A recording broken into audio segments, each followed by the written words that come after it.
meeting of the Historic Architectural Review Board is now called to order for November 2nd, 2020. Our order will be as follows: an approval of the agenda, the Pledge of Allegiance, approval of minutes from October 5th, 2020, announcements, old business, new business, which is a presentation and discussion of tiny homes and tiny home neighborhoods, topics for members for discussion before we adjourn. Do I have an approval of the agenda as written? Do I have a second? Moved and seconded. Do we go to public comment for the agenda? I don't think so. All in favor, say aye. Aye. All right, let's stand for the Pledge of Allegiance.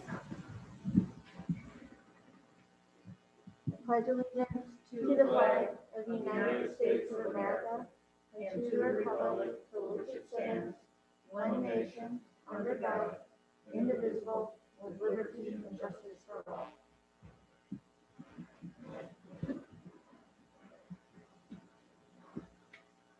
Has everyone had a chance to review the minutes from October 5th, 2020? Yes. Are there any additions or revisions to the minutes?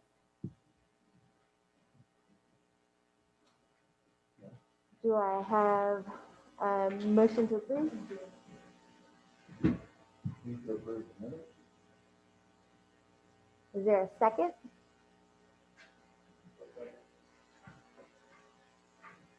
Okay, the minutes for October 5th, 2020 have been moved to approve in second. All in favor? Aye. Hard to hear me? Sorry. Aye. I will talk louder.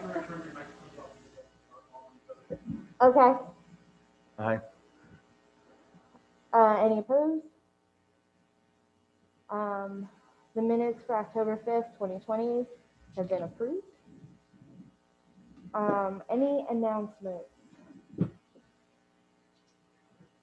Okay, there's no old business, so we'll move to new business, which is the presentation and discussion of tiny homes and tiny home neighborhoods. Wait, Madam Board. Yes, Are we on the planning and zoning or historic and architecture review board?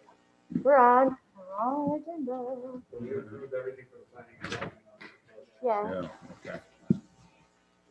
so, but I will point out that mine do say. Yeah.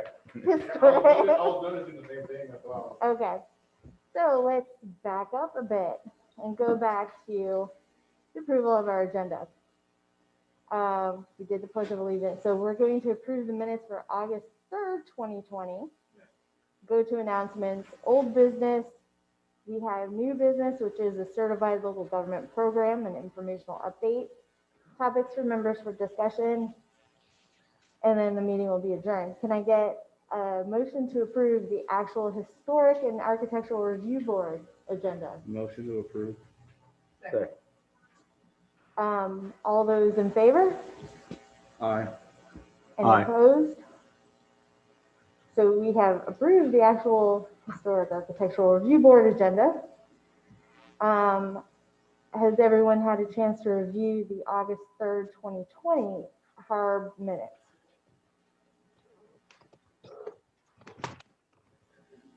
Yes. Any adjustments, revisions, corrections?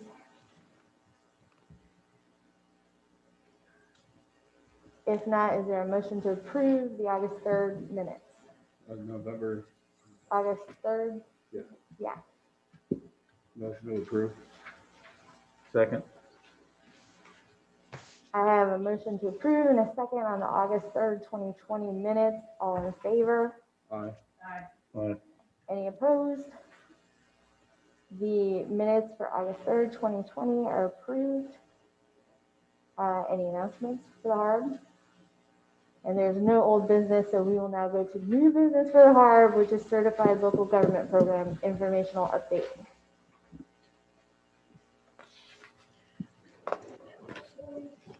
Madam Chair, we're just going to go over the what's going on with the Certified Local Government Program at the state level.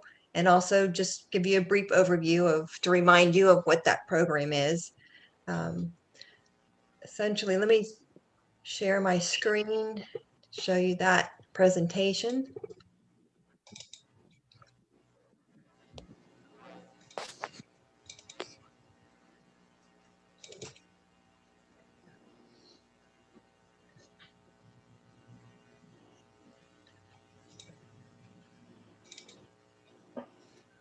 Okay.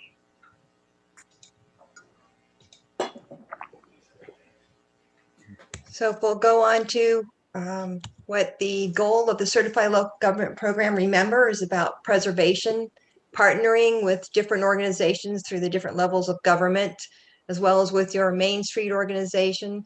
The city of Newberry is a certified local government, became a certified local government October 23rd of 2007. The program's administered by the National Park Service through the Historic Preservation Office, and in Florida, it's the Division of Historical Resources that's our preservation officer. And the benefits that we have of this program involve technical assistance and training that's provided. As you know, we've had training provided in Newberry itself, as well as when we've gone to St. Augustine for some of these regional trainings. There are statewide programs as well that are offered every 2 years. This is an in-depth training about historic preservation topics, as well as how a board is conducted and how a preservation board works. We've requested another on-site training as well for our Historic Architectural Review Board and anyone else who'd like to attend. All these are going to be offered virtually at this point when they do these. Right now, there are other programs, so they still keep going with the small matching grants. This is a program that, as a certified local government, we can participate in. It allows you to apply for survey type grants and planning, education types of programs, and also have the match waived. A lot of times we have grants that are requiring us a 50% match or something, depending on what we're asking for. And in this kind of a program, when we go through the certified local government, they have special pots of money that are set aside for those who are members of that that have that designation, and that match is waived for those kinds of programs. Other benefits have to do with us, the Historic Architectural Review Board, being able to comment on National Register applications, nominations, and we can work with the state on that kind of thing if there are ones that we are interested in nominating as well. There's also the local tax exemption review. That's another project that we can work with Florida's local option property tax exemption program. So that's another option. And what I wanted to just let everyone know is that the Florida Bureau of Historic Preservation's, every year they're going through a process. It's that time to go through the update of the Comprehensive Historic Preservation Plan. Not that that happens to this degree every year, but they're looking for ideas and feedback, and they're soliciting your feedback. And so you can always look up on the state's website, see what's going on there, and we'll probably be talking about that in the future. And then the Division of Historical Resources, which is under the Florida Bureau of Historic Preservation, their staff, these are the people that came to us and provided training in the past. They're going to restart their trainings hopefully in the first quarter of next year. And we've already put in our request to say that we're interested. They'll provide things like they did before with a board member basics type program, as well as some historic preservation review training when it comes to when you're doing design review. All of those will be done virtually. But the main things, just to let you know that they're still there. They're still looking for their new CLG coordinator. The last person left several months ago, and so they've been trying to get someone else new. But with everything going on, it hasn't been a main priority up there because they've got so much other stuff going on. But they are hoping to get someone on board beginning of next year and get all this training underway. So that would be it for an update. If you have any questions, I'd be happy to try to answer them for you.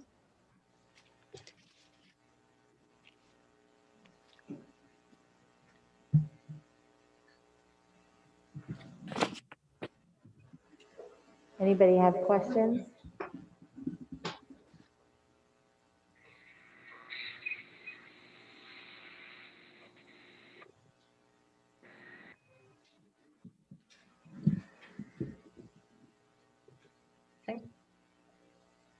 Well, we'll certainly keep you informed as to when they can schedule that training.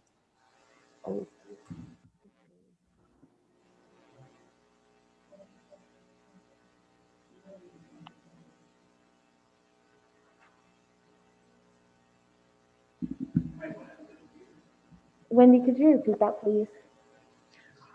I just said that we'll keep you informed as to when they can schedule that training so we can set up a date. So as soon as we know that they're offering those, we'll let you know.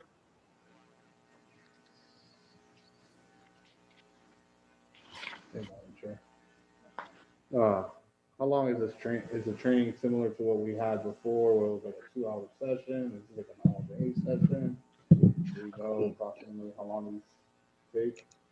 Madam Chair, those are offered when they come to us. It's usually a workshop for a couple hours here in our commission room. When they have the regional trainings that are offered, or the state trainings, those are a couple days long, and you'd go to whatever that jurisdiction is to stay and get the benefits of those sessions.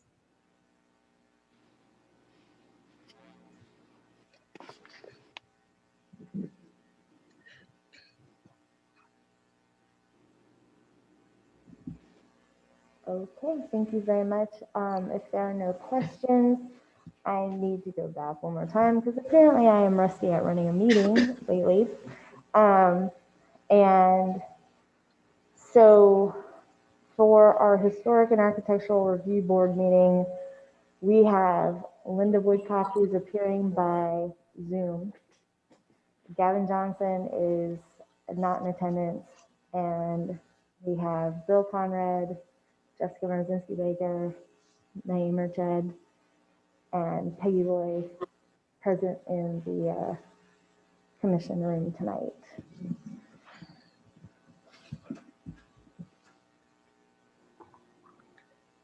So now we'll move on to topics from members for discussion. Peggy? Nothing for me. Naeem? I believe a fall festival is taking place on the 21st in downtown Newberry, if I'm not mistaken, at 9 o'clock. So it'll be a nice little reminder and family gathering. Help promote downtown area and the shops downtown. I have no topics. Mayor Marlowe? Madam Chair, is my memory right? Are we short one person on this board that we've never reappointed? Oh, we had 7 on the historic and 5 on the P&Z. Correct. Are we looking to appoint another person here? Or it seems like we had this conversation. I can't remember what the outcome of it was. I knew in the middle of COVID. Mr. Mayor, I defer to either Janine or Wendy as to where we sit with regards to board members for HARB. There is the ability to have 7 members. If we are not having all of the planning and zoning board members serving as part of the Historic Architectural Review Board, then yes, as you said, Mayor Marlowe, we will, we've talked about that before. We can go ahead and do that. I think with COVID and everything going on, it has been put on the back burner. It's something that we definitely can pursue. Madam Chair, I think that if my memory is right, we had 2 or 3 applicants who wanted to sit on the historic board, and we just didn't have enough seats. I'm not sure, I think once we have people who are trying to get involved, we need to be communicating with them So what I would suggest is let's put it on an upcoming agenda for the historic, no need to rush it, but next time we have a historic board meeting, let's put it on the agenda as a conversation. And do we want to move forward with a 6-person board, which has the potential for a tie, or do we want to pull out one of those applications, see if they're still interested, and consider appointing a 7th board? But this board, I think, needs to vote on, because I think in my memory, the ordinance is written, this board may have 7, doesn't mandate that you have 7. So it's up to y'all to make that decision. So instead of just bringing it up sort of informally, let's put it on an agenda so we can have a conversation and decide once and for all. Okay. Chair, do we have any say-so over it, or does the city commission just appoint board members? And I mean, we don't recommend board members or vet that process, do we? Jenny, do you know the answer to that? I thought. In past, the city commission has appointed them, and we have not pre-reviewed them With the herb? with a But I think this board gets to decide if they want to have another person, or is that not right? Is this an agenda item for the city commission, Jenny, or is this an agenda item for the PNC board? Madam Chair, this, I was paid for the city commission, and I did just get a text from Director Thomas that said, an odd number of members, let me find the text. So they, given that the heart makes actual binding decisions, we need to have an odd number, because the heart can make binding decisions. That's correct. I believe the city attorney was attempting to. yeah, Madam Chair, I'm sorry, I know only one of us should be speaking via Zoom. This is Rich Maltby. In looking at our land development regulations, section 3.3, actually 3.3.12 says that the board can consist of no less than 3 and up to 7 residents, and all of the positions are actually appointed by the commission. And then it has some criteria in terms of trying to come up with certain individuals in certain trades, an architect, property owner, contractor, city resident, and it goes and so forth. So ultimately, while I think the board could probably come up with some candidates, they all have to be appointed by the city commission. And Madam Chair, I'll amend my comment to ask Mike to make sure it's on an agenda coming up soon so that we can have this conversation.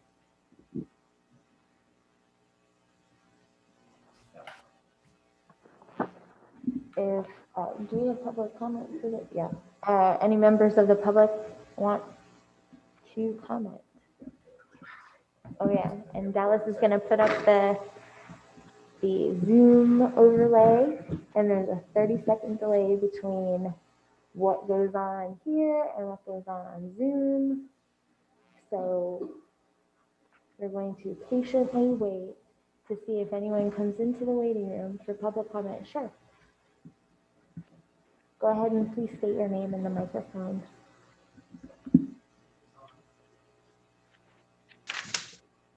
That better? Lisa Tate, treasurer of Main Street. I just wanted to expound a little bit on what Naeem had to say. He did mention the fall festival that will be 11/21. We will be running a commercial like we did last year, and we will be encouraging social distancing. We will be encouraging masks. We will be encouraging all of our vendors to bring some hand sanitizer and be using and encouraging that. So just for people who are worried, the wonderful part about it is it's outside. You get to social distance, you get to be a little bit outside. We will have in the food court, we will not be having any liquor this year, but we will have entertainment, try to focus on getting some kids activities. We will not be able to have the bounce house because of the proximity of the student and children, but we will look for some other activities that the kids can do on an individual basis with their parents or something like that. Okay, thank you.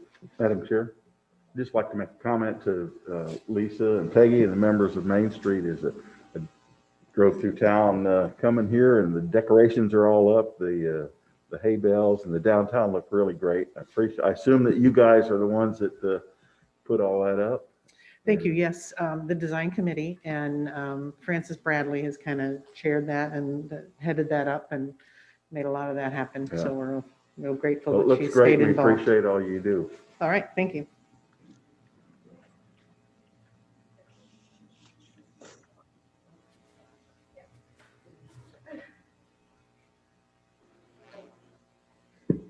I did just want to add that the Garden Club was instrumental in that too, as a joint effort, and we really appreciate their activity as well. We appreciate them as well.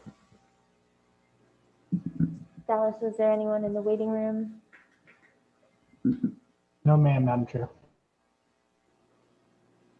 Okay, if there are no further comments, then this meeting of the Historical Architectural Review Board is adjourned.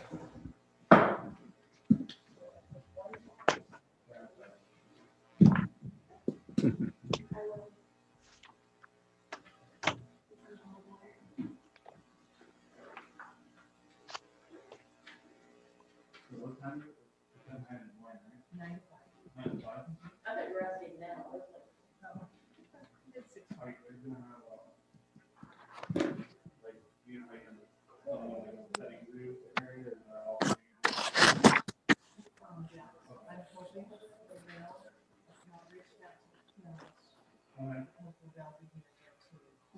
You know, some people are. But yeah, that would be good. I didn't, they reached out. Just interesting topic. Bye, Peggy. Bye, Peggy. No. I said, don't leave them all. Part of the audience. Because this is the chunk of computing. Tiny. Yes. And that's right.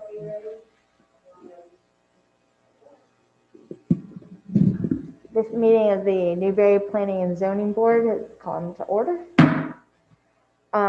First, we'll have a call to order, an approval of the agenda, approval of the minutes from October 5th, 2020, announcements, old business, new business, which is the presentation and discussion of tiny homes and tiny home neighborhoods, topics from members for discussion, and then we'll adjourn. Are there any changes to the agenda, or do we have a motion to approve as written? Move I move to to approve. We have a motion to approve in a second. All in favor? Aye. Aye. Any opposed? The motion has been approved for the agenda. I would like to put for the minutes that Gavin Johnson is not in attendance and that Linda Woodcock is attending via Zoom tonight. Has everyone had a chance to review the minutes from October 5th? Are there any revisions, additions, corrections? If not, is there a motion to approve? So move. Second. There is a motion to approve in a second of the October 5th minutes. All in favor? Aye. Aye. Any opposed? I am voting. I am forgetting to say aye. The minutes from October 5th are approved as written. Are there any announcements? We have no old business, so we'll move to our new business, which is a presentation and discussion of tiny homes and tiny home neighborhoods. Thank you, Madam Chair. We'll go right into our presentation. I talk about this. We do want to mention that well, I'll get to that when we get into our presentation. Now you'll be in suspense. So let me share my screen and let's see, let's go here. And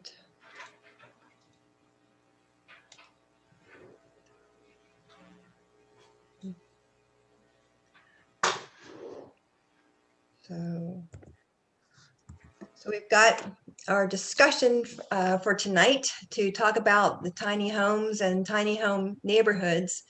And we realize that this has been a big topic in the planning community and in our community in general as a way to address housing affordability. We know that that's a great need, whether they're for those who have less or homeless. There's also a great cultural awareness of the American cycle of debt in this time, as well as concerns about environmental aspects.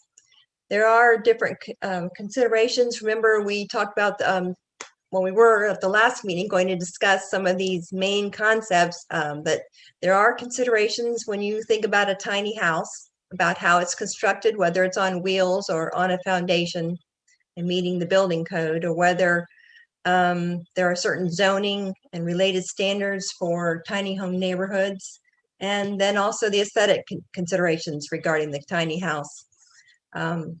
It's been looked at, with the different communities around Florida and throughout the country that have considered whether they want to deal with and allow tiny houses on wheels or just on foundations. You see these in RV parks with the park models and how they permit some of those things. Now, our ordinance deals with tiny homes that are on foundations only and does not address any of the tiny houses on wheels. When you think about tiny homes and how this has progressed historically, you think about years and years ago, the small homes that like the log cabin, the bungalow, the cottage, and then we've dealt with accessory dwelling units and whether we wanted to have places for mother-in-law suites or elderly parents, or and then there's also been people have talked about these prefabricated small home kits. We've had mobile homes as a means to deal with affordable housing, manufactured housing, replacing the whole mobile home concept so that we could meet better and regulations for those homes, have better standards. There are those in the 60s and 70s that had some of these communal living aspects and a way to preserve the environment and resources. And then came through in the 2000s, we talked about tiny homes. Became very popular, talking about minimalism and doing with less, not needing so much. And then, of course, the tiny houses on wheels has been another discussion. So currently, when we're looking at allowing tiny homes, what we're suggesting is that these would be built according to the Florida Building Code and meet wind load requirements and size requirements. Most requests currently are for pre-manufactured homes that are built out of state according to the construction standards, and you can't readily inspect the components without disassembling them. So in looking at ways to be able to permit these, the best way is really to have the Florida Building Code met so that you have something built on a foundation. And the Florida Building Code has certain minimum requirements dealing with living space. For example, habitable rooms are to be not less than 70 square feet. And you have to have at least one habitable room that of a minimum of 120 square feet. And no room can be less than 7 feet in any direction. It addresses ceiling height, stair requirements. The other thing is the International Code Council has Appendix Q, which has been discussed in the Florida legislature, but has not been passed as it hasn't been adopted as to be used as part of that Florida Building Code. But right now, some of the cities and counties in the state have adopted this. This is just another code that allows for a relaxed bit of standards for tiny homes, that addresses tiny homes specifically, and allows for certain things like with sleeping lofts and modified stairs and ladders. But at this point, we are not recommending that. Our building official does not feel comfortable with that, doesn't recommend it, but it's something that certainly is out there and something we could be looking at in the future. Is just an example of one of the tiny homes that we've looked at.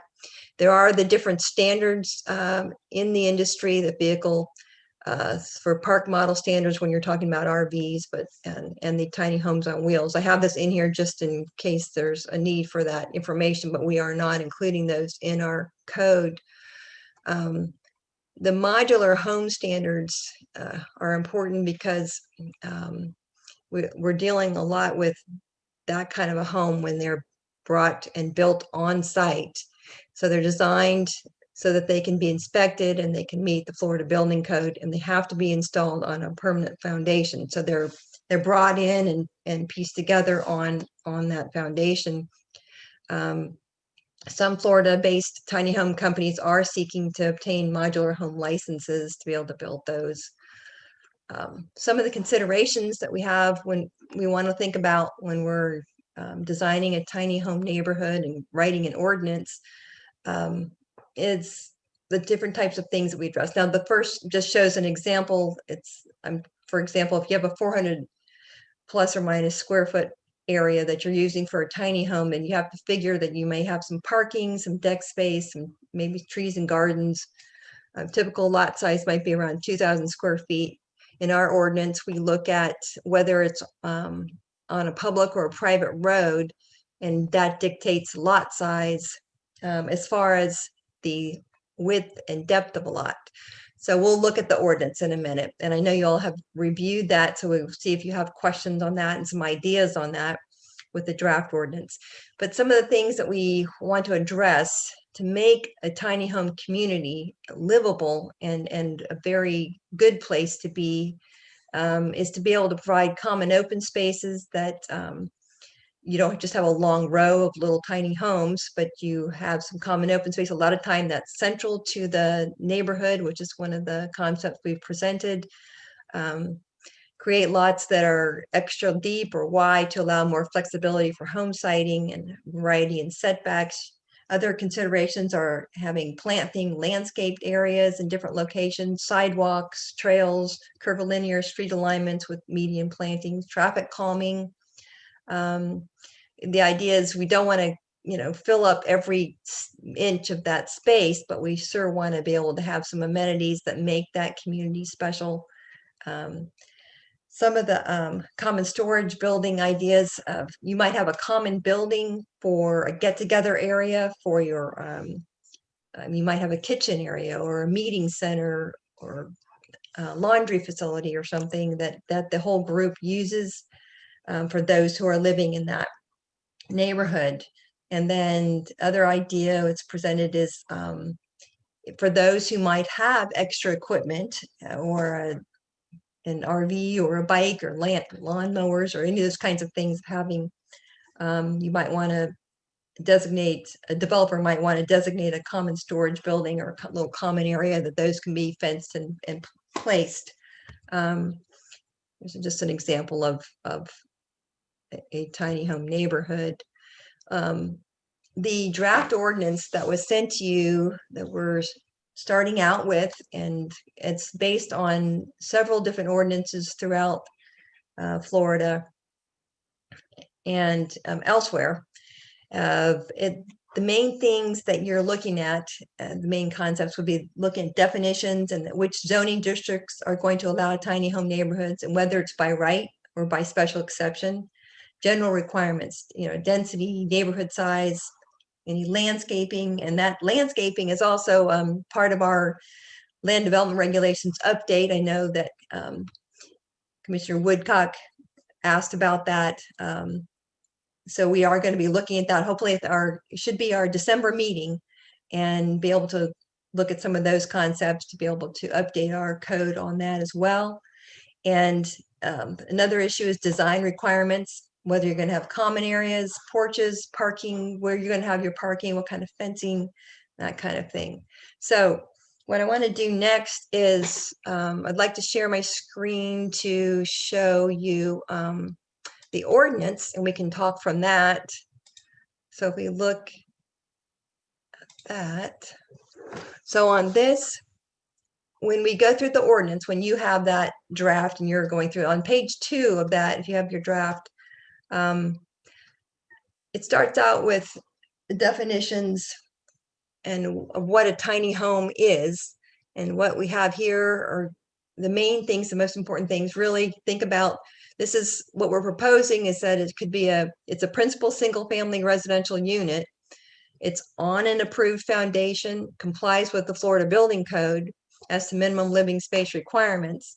And it has a maximum of 900 square feet and meets all other applicable building code requirements. But by having to meet the building code, the current building code as to minimum living space requirements, that is what dictates the minimum size. So if somebody can configure their unit such that it meets that code, it meets those minimum requirements, they may get a 200 square foot home, or they may be able to figure out a way to, well, I guess that's about 190 or something is the smallest probably. I can't remember but you'd have to meet those requirements about the 70 feet and the minimum one room having to be 120 square feet and that kind of thing. So the tiny home neighborhood that's being proposed is a minimum of 4 tiny homes and a maximum of 12 homes with a centralized common area, and that would be located on a minimum of 1 acre, meeting the requirements for tiny homes that are in your code. So that's the idea of your neighborhood. And I mean, I don't know if you want to, I know you've reviewed this, whether you want me to go through each thing or if we want to discuss as we go. She can't hear me. Oh, she can't hear me. Wendy, can you pause for 1 second? Sure. Turn this down. I'm sorry. I'm just getting confused. Okay. I'm going to leave my Zoom meeting since I have created an echo here. So what you're saying is based on the 70-foot living requirement, when someone comes in front of us and asks about a tiny home ordinance, the size of the tiny home will be dependent on, I guess, why wouldn't we just say it's a tiny home is 150 square feet to 900 square feet? Why would we have it as a formula? Because we've discussed this among staff and with the building official and trying to figure out what is the easiest way to allow the most flexibility, because you may have different types of homes proposed, different configurations, but I mean, you could just, originally the way this was written is I had a minimum of 200 square feet and a maximum of 900 square feet.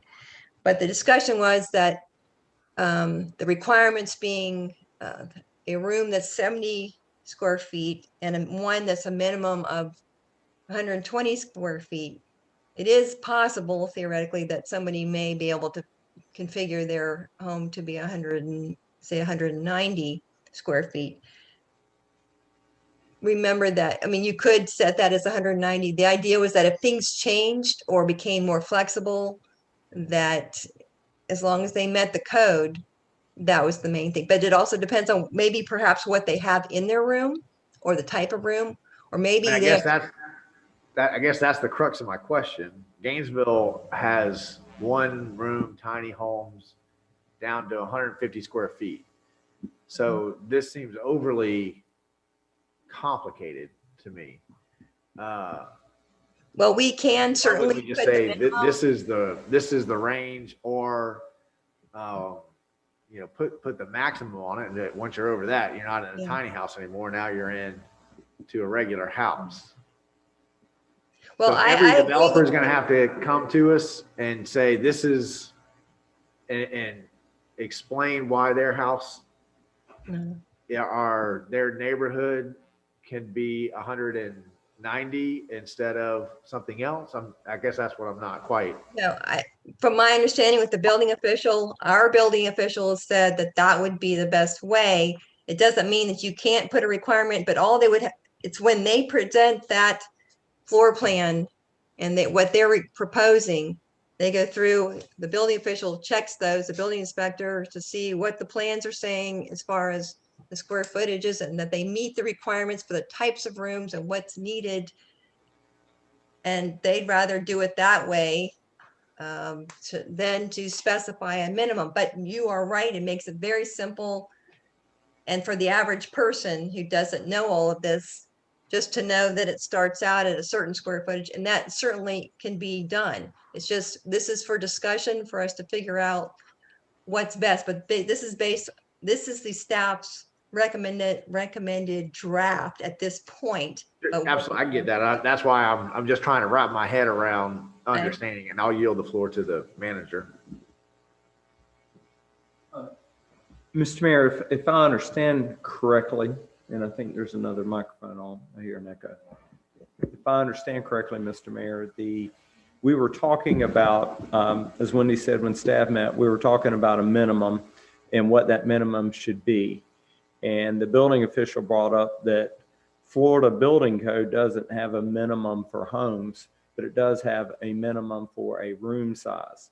And so he proposed the language of complying with the minimum room size in the code to give the ultimate flexibility on the minimum size that a tiny home could be. So, and I think, Wendy, was that minimum room size 120? The theory being there could actually be two rooms. One room would have to be a minimum, the main room would have to be 120 square feet. Some of the tiny homes that we've looked at here in town have a main room that's about, the total floor print is 160 square foot, but one end of it is a restroom shower facility, and the rest is a combination main living area. It's everything else. It's the kitchen, main living area type of thing. So my understanding is he offered that as comply with the minimum requirement in the building code for room size, and it gives you the ultimate flexibility on the minimum size of a home rather than just saying it can't be less than X square feet. Madam Chair. That clicks now. I get it. My other question in this section is, it says a minimum of 4 tiny homes, a maximum of 12 tiny homes sharing a centralized common area. And I get, this is a question kind of replete throughout the ordinance. I'm not really clear whether we're mandating a common area and whether that mandated common area has to have some sort of facility or if that's a suggestion. I think that our words need to be a little more clear, because I think on some, it seems like this is a suggestion, like you could have a common area. And then we kind of go back and forth with common area, green, common green. And then we define what a common area is. And we have a lot that's based off of of this common area. So do I have to have a shared common area? And is that shared common area? I guess my question is, what is a shared common area? Is it just maybe a shared parking lot? Does it have to be a green space common area? Does there have to be a structure there with washing machines or a kitchen or a dining area? Or okay, what do we mean by common area? Your code, in the way it's proposed in this draft, it says that you'd have a centralized common area that would be provided, that would be required, some type of centralized common area. The way the code is, the way this draft is written, it says you'd have to have a minimum of 400 square feet of common area in general for each unit you have as part of that neighborhood. Then you have a centralized common area for those homes, with at least 2 of the sides, having some of the homes on, depending on your layout of your land and how you're doing this, because you're talking about a minimum, starting with 1 acre and going up. You have to have 1 common building, and then you have 1 common building per neighborhood is allowed. Now, we put that because there may be some neighborhoods, in the interest of affordability, who do not want to have any common buildings. And we didn't want to preclude a neighborhood that would be developed in particular for affordable housing for a particular group and make them have to have one. However, it is recommended that it says 1 community building per neighborhood is allowed rather than required. We could say required.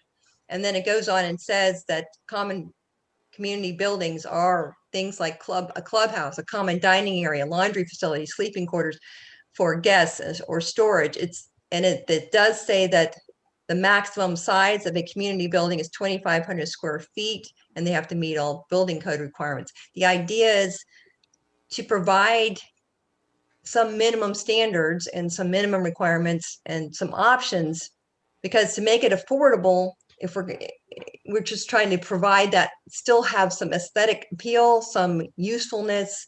You could have your common area that's centralized. You were asking about that. So you have to have that, but then to meet your common area requirements or any other common area you want, you could have other sidewalks throughout the area. You could have other common areas depending on the size of your development. So you could have multiple neighborhoods of 4 to 12 grouped tiny homes, depending on the size of this development. And you would have your common central area for those homes, but you also may have other centralized areas. I'm thinking that, we've come up with this draft and different ideas, but we really need to give you some pictures and drawings of ideas of how that could look, to give you some examples. I mean, that I'm just trying to make sense of, is a common area and a green area, are all these things the same? And can I count if I have a trail that goes around? Is that, I think in another part, we say that can count towards common area. So I am trying to get sort of a visual of what, and as I was going through it, I was just trying to figure out, are we mandating or are we suggesting these things? And just make sure it's clear throughout the whole thing, so that we don't get somebody that comes in front of us and says, well, it sounds to me like these are suggestions, and we're saying, well, but they're strong suggestions and we want you to do it. Well, that's why we're here for discussing this, because it's a matter of what you would like to see. What does our community want from these types of neighborhoods? We do have certain requirements about, having porches and certain types of things on these lots. I think your point is well taken. We go back through and just really carefully look at it to make sure, maybe streamline a bit of that so that it's very clear for like the average person just reading it through and being able to understand that, all right, exactly what do I do on the common area, period. Right now it's saying that you can have one building. It's so that it's not, I see what you mean though, to be able to make sure that it's very clear on what the options are. I think we could lay it out differently to be able to show that you can have common area, there is a centralized area, and that you're going to have a porch, going back on that centralized area, and you may have trails there, but also to allow the rest of the required common area not to have to be as a centralized common area, to make sure that's very clear. I think the more people who read it, the more who give us feedback, because a lot of this comes from other ordinances with the same language, same type of thing. So we want to make it work and make it understandable for us here. Madam Chair, just wanted to comment a bit. As I understood it when I was reviewing this with staff, there are potentially two scenarios with tiny homes. I think one scenario is I own a lot and I choose to build something smaller than a regular home. One unit on one lot, and I think it kind of would fall under the same guidelines as a single family residential home in terms of what needs to be on the lot, setbacks, all those other things. I think then there's the concept of multiple housing units on a single lot, a village per se. And I think that's what this language was speaking to. If we're going to go to multiple units on a lot, this is how it should happen. Wendy, can you confirm that that was the understanding I had as we went through this staff discussion last week? Yes, and that is correct. So if the ordinance doesn't clearly specify that, I think it's important that we shift gears so the ordinance clearly anticipates two scenarios. I think that regulations related to one unit on one lot we treat it just the same as any other single family home. But, you can recall that not that long ago, we talked about adding an ancillary structure on a single family home lot, and we broadened the city's permissible use of those structures. So I think that this is we have that and we know what to do. I think with the tiny home ordinance, we are also anticipating those circumstances where we are going to ask to accumulate more than one unit on a lot and how it should be handled. Because I know that historically, I don't think that things like mobile home parks, I think that that's one of the things that staff and those that were asking us to look into wanted to make sure that we weren't just creating another Stackleman mobile home park that neighbors may object to or want it to go through a certain planning process, that they wanted to create, more of a community feel and something maybe like a multifamily apartment where you do have those common parking areas or commonalities. And so I think that, again, feedback to staff would be, if that's what your intent is, then make sure that the ordinance clearly speaks to that, so that as we have users then begin to try to take advantage of this ordinance, they'll have clear direction and know how they're supposed to conduct their business.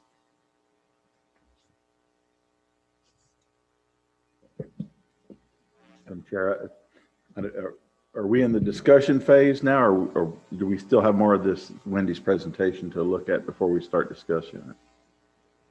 Well, I can take you through the ordinance, or main thing is just to be able to point out the main parts of that, and assuming everyone has read through it and you may have your own ideas that you want to discuss, or we can go through this piece by piece. Okay, well, I have a comment, Madam Chair. I spent some time today reading through what's going on with the tiny home world, and it sounds like with the millennial generation, that's something that's coming. Young people coming up are looking to downsize their homes and don't have the money to buy the big homes that we older people are used to living in. So I commend the staff for kind of getting out ahead of this and trying to be ready for it when it comes.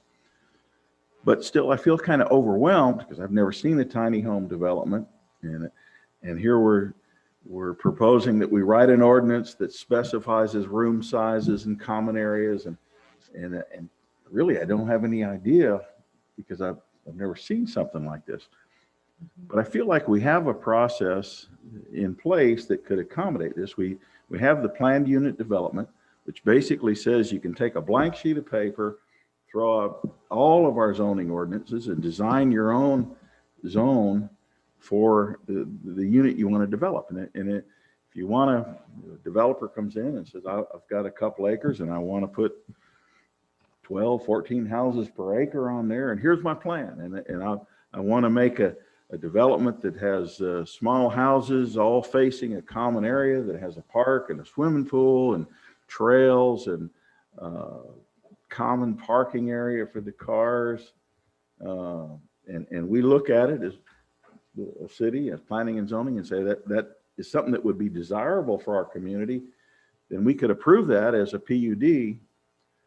But, the other side of that coin is some areas in Seattle and Portland have developed an ordinance that says you can have small houses and you can put them 14 per acre. And they've come up with these shanty towns that are low income. And you can put in portable shed, and they're objectionable to the community, and they're not something we'd want in Newberry. But at this point, way ahead of any tiny house developments coming, it would be hard for us to pencil out all the different things that we find objectionable, all the different things we find desirable, and try to design so many square feet for this and so many square feet for that. And can you have parking, and do you have to have a common? I just would be overwhelmed by that. And I don't think we're ready for it. But like I say, I think we have the PUD process that if a developer came and said, I've got a great idea that I've developed tiny home developments in other areas, and this works good, and they show it to us and it looks good, we could approve something like that on a case-by-case basis. And then after we get a little more experience with them, we could say, here's things we like, here's things we don't. Now we're going to write an ordinance like this that rules out the things that haven't worked and puts in the things that we like.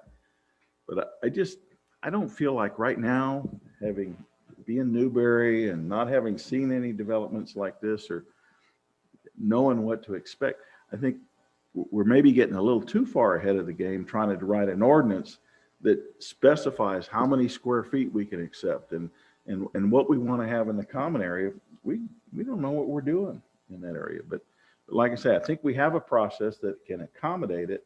And I don't know what inspired this. I don't know if a developer has come to you, Mike, and said, hey, we want to have a tiny home development, or if we're just trying to get out ahead of something that we see coming.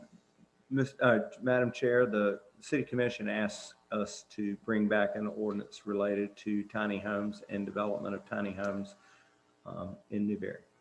Yeah. I can see us spending hundreds and hundreds of hours trying to develop an ordinance about something that we don't know anything about, and having it be not effective.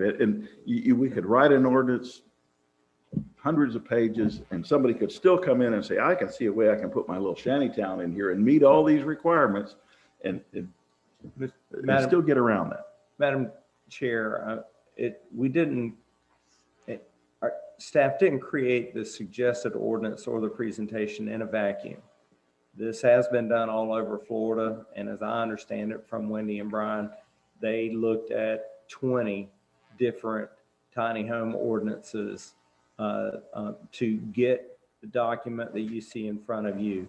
A lot of our discussion had to do with design standards. The commission was very direct in stating that we didn't want a bunch of sheds, converted sheds. We need design standards. I think that while staff hears what you're saying about developing a PD as a perfect tool and agrees with you to some extent, as we understand it, tiny homes are popular for two reasons. They're popular for minimalists that likely have means but believe that they need to live with as minimal footprint on Mother Earth as they can. Usually when we look at those that meet every design standard, they're pretty nice. They have HOAs, they have common areas that are well equipped. They just want to live in a small footprint. And then there's the second alternative is people that choose mini homes as affordable. And those are the ones where you tend to run into not meeting a particular standard. Now, the commission asked us to make sure that we had enough of a standard in there, that it wasn't a shed village. And I think that's what this ordinance, as we go through it, will lay out. But that's also the feedback we're soliciting from the Planning and Zoning Board and the City Commission before adoption, is we don't see enough of it. We think that's too restrictive. We think that's not restrictive enough. We'll incorporate those as we go through this session. We don't propose to have this adopted at the next City Commission meeting. If Planning and Zoning Board wants to see it a second time, do some analysis and see it again, we're going to get it in front of the commission. I think the commission is anxious to make sure it's underway, that staff's making progress on it. I tell you that staff has been very slow in bringing this to everybody. I think it's been something we've been working on for more than a year. So I think the commission is patient for another quarter, a couple months as we go through this, but they want it in front of this board. They want it in front of the City Commission so that we are getting closer to enactment of something. Yeah.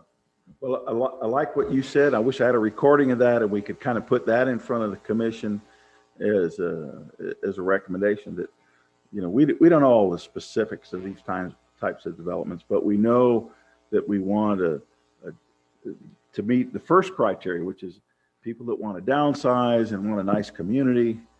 And we don't want a shanty town And maybe we can write up an ordinance in generalities without getting into the so many square feet for the master bedroom and so many square feet for one bedroom, and you have to have a room parking on each space for a car and a half and all that kind of thing. Why don't we write something that's very general, much less specific than what we have in the draft ordinance, that kind of describes what you just said. This is the kind of development we'll look at, but come to us with a PD and we'll approve it or modify it or whatever. Well, and I didn't complete that thought. I'm glad you circled me back to it, is that for those that elect to go this route for affordable, often cost and expertise for going through a PD amendment on a lot or two that they may own in town isn't really it's not really that particularly doable for a private individual. PDs are what developers do. So individuals probably aren't as strong as going through the PD process. And so we're trying to have an avenue to support it through a straight zoning process. I think the intent of this ordinance is to support some limited tiny home development on individual lots within the city limits that meet a certain design standard, and et cetera. Do we right now have some kind of a code that precludes you from building a 500 square foot home? Or is there something that we can modify that says, you know? That's a Wendy question. Wendy, does the Florida Building Code or our own code limit a tiny home, or is the limitation in building multiple structures on a single lot so that we end up in the multi-family type of environment? That's correct. The issue is the density. So how many units you have on that property, depending on the zoning district that you're in. That is addressed in one of the sections of this draft. It was proposed that particular zoning districts in which it would be allowed for the neighborhoods, that would be allowed to have twice the density of that district, which is normally Okay, so allowed. when we talk about density, we're talking about developers that want to put either 5 homes or 12 homes or 14 homes per acre. So then we're talking about developers, not individuals who, like me and my wife decided we wanted to put a small home on a lot we bought. We might be precluded from doing that because it says you can't build unless you got so many feet for your bathroom or something like that. But if we're talking about developers, I think the PD is the vehicle to get them the density that they want. Because when you write a PD, you can have any density that we approve. Madam Chair, can I jump in here real quick? I feel like we're going down a rabbit hole. I agree with you. And I feel like the conversation that Bill is having with Mike is a conversation that I've had with Mike for the past year about, do we already have the ordinances that would allow this to happen, or do we need a special one? And, you know, staff has convinced me that it's generally better, and in this case, probably particularly better, to have something that's the category that you fit in. So you say, this town will support this, and here's the category that you go in, and it's already got some laid out rules. Because our conversation was, and I think that this is addressed in the section that we stopped off as we were going through the ordinance, went forward 0.2.42.2, when it says tiny home neighborhoods are allowed, and then it goes into a string of districts that they're allowed in, right? When developed as new residential developments or by special exception, when incorporated in a larger existing. And my understanding, this was going to be my question in this section. So if I want to come to Newberry and build a new neighborhood that is a tiny house neighborhood, then I go through, I'm going to go through this ordinance in either case, but if it's a new development, I'm going to go through that plan development, that whole thing. And then I'll have some rights in that as laid out. If I want to take a 2-acre lot that's in already a different zoned neighborhood, I'm going to go through the special exception, which is going to speak to a lot of the concerns that you're going to have. So that's going to give the P&Z and the commission greater latitude at that point, because there's not a whole lot given by right at that point. It's given by special exception, which is asking for a favor. Now we're going to say, we want to see what it looks like. We want to see how it goes. We want you to bring drawings in. We want you to bring visuals in. How are you going to get the folks? And so that would, in my mind, that addresses a lot of this conversation here. So, and I think that what Bill's main comment is why do we need this? And I think that's a great question to keep in the back of our minds. But I think that we owe it to the folks who've asked for this, and this has been a long conversation with people in the community, with different initiatives for affordable housing to try to at least go through it and see, if we can make this workable. And then at the end, we may come back to Bill's comments and saying, this is too overwhelming, let's chuck it. But before we get there, I would suggest we give it a shot and go through the ordinance and see if we can make sense with it. Madam Chair. So I see a lot of different sides here. I see the good, the bad, the ugly of it. My question for staff would be, I see the homework that was done, and it's very much appreciated that you guys went through all these ordinances through different cities. The homework's definitely there. The one homework that I don't see, and I would like to see if that's possible, is the economic point of view for the city. I've read on different occasions where, to Bill Conrad, to member Conrad's point, you have some that just completely don't do anything in the city. It actually reduces the values of homes in that area. Just because now you went from suburbs and really nice homes to people not taking care of something small. And then you have others that, some of these tiny homes are 300 a square foot, which is absurd if you look at the value of homes. So my question to staff would be if there's any research done at other locations as far as an economic direction of, where are the pros and cons here? Because the last thing we want to do to people in Newberry is we've seen our properties increase, and they are continuously increasing, is all of a sudden make it stagnant because of something, that we're trying to do good. Can I take that one? Because that's been what I've spent the last year studying is what's the reason for a city to do this? And I think the primary reason is affordable housing. Mm-hmm. Everyone's trying to answer affordable housing. And the manager has said it a couple of times. There's really two groups of folks that seem to be interested in minimal house. It's these millennials who are looking to not have a materialistic lifestyle. And it's people who need a place that is, $700 to $800 a month rent, college kids, workers. There are those two groups, and that's actually the question that you're asking is the question that staff won me over on why we need an ordinance.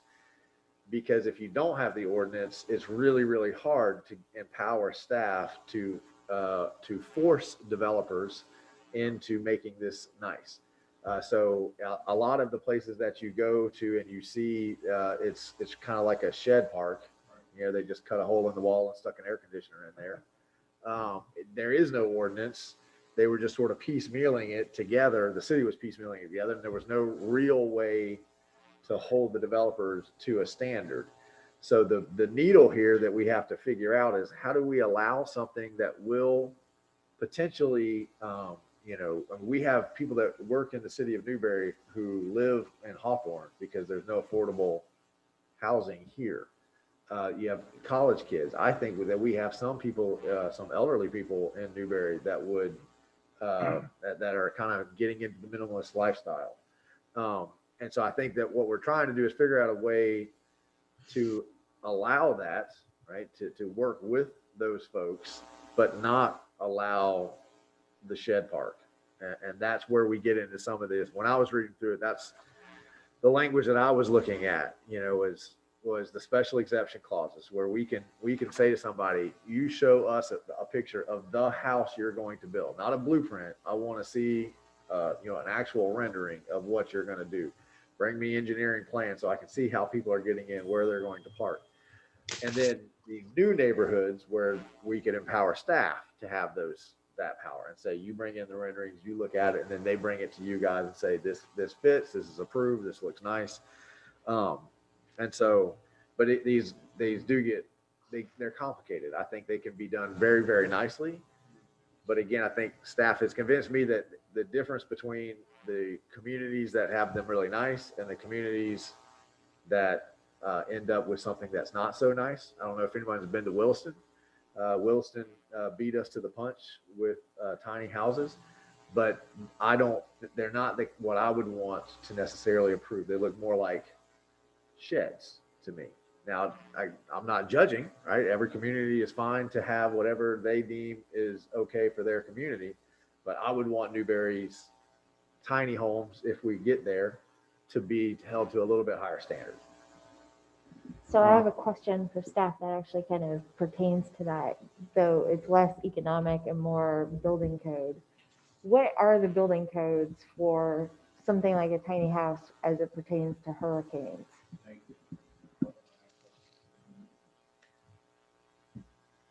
Could you repeat that question? I did not hear the last few words. What are the Florida building codes pertaining to these tiny houses as they pertain to like hurricane standards? And I mean, if we're talking about like some are glorified sheds, I know they have a permanent foundation, but what are the current standards? And because my fear is, I mean, even mobile homes are allowable in Florida, but we know what hurricanes do to those. Well, that's when we're talking about these being on a permanent foundation, and that's why the building official was insistent about he wouldn't recommend that we would support other types of units, so that they would have to meet wind load requirements and the same as a normal home. It's just a much smaller version that's allowed to be located there. I don't know, Mike, if you want to speak to any more of that. Madam Chair, Wendy's exactly correct. Tiny homes and mobile homes all must comply with Florida Building Code. I think that in today's standard for mobile homes, they're considered to be as sturdy as a site-built home.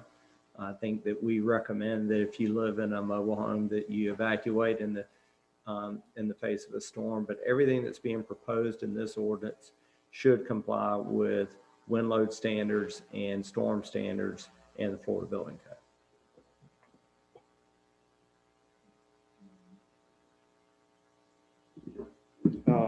Madam Chair, I hate to disagree with staff, but working in the insurance business and having the designations I have in insurance, tiny homes are very, very difficult to insure.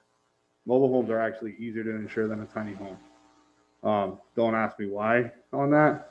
It's just the insurance requirements that we put on tiny homes is because of the price.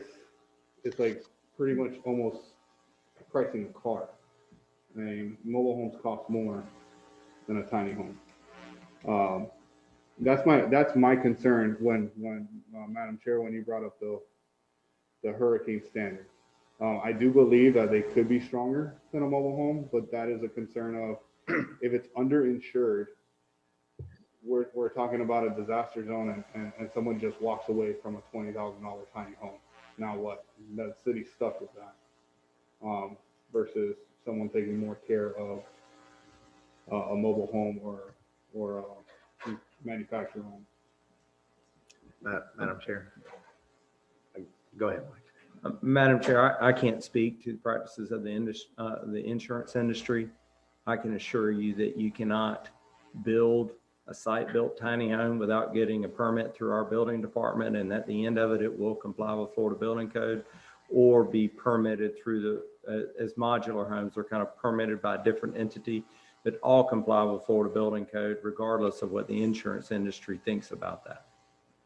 Madam Chair, Newberry's basic philosophy is to comply with Florida Building Code and not put on multiple layers beyond that.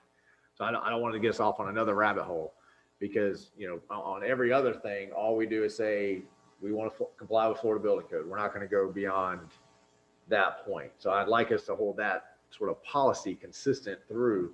And I think a lot of what the conversation has been tonight is because this is a new concept. So I want to, tack on to Bill and saying I applaud staff for being in front of something that's clearly coming. But a lot of these questions are because it is a relatively brand new type of thing. But, I have also looked through the 20 ordinances that staff looked through to put this together. It's not brand new.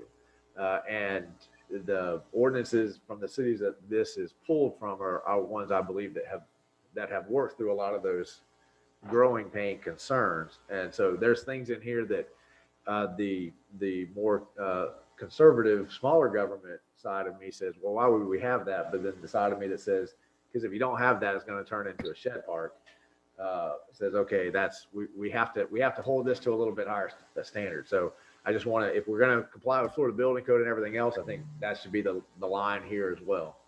And I apologize because I wasn't trying to create some kind of controversy. I was trying to get some clarification on if there was a separate code for tiny houses as opposed to a site built or anything like that. Madam Chair, if I may, so I want to commend our building department. They do go above and beyond trying to make sure that we get everything done properly. So my insurance knowledge is not trying to say that anything negative towards our staff. I do love our staff and all the research they do and the requirements they have. I did have a question, however, again, back to the economic side of things. From other research that you've done or that staff might have done, did anything come across as far as distractions from providing permanent housing? Is this something that you see? You said millennials are moving in to try to minimize stuff. However, some of the people using this as a stepping stone into getting to another level, maybe utilizing a tiny home just to gather savings to build a bigger house later on. However, getting comfortable, have we noticed that there's a distraction from providing permanent housing where they just end up saying, hey, I'm just going to live in this and just become dormant? Can I take that one again? One of the best articles that I read that I think addresses what you're talking about, I think it was in the New Yorker, talked about how we have to re-envision homes because you have the traditional from our generation that you move out to college and you live in a dorm or apartment, then you get your, starter house, and then you get the big house, right? And then you downsize into a retirement home condominium. And we have to start thinking about this many more steps. So in Newberry, one of the things that I see is that Newberry has an awful lot of that mid-range housing, right? I don't know what that is now on the low end, 185 to 250, right? Seems like you can kind of find that. We don't have a whole lot of high-end housing. We've got a couple of neighborhoods where houses are 450 to 650, but very, very limited.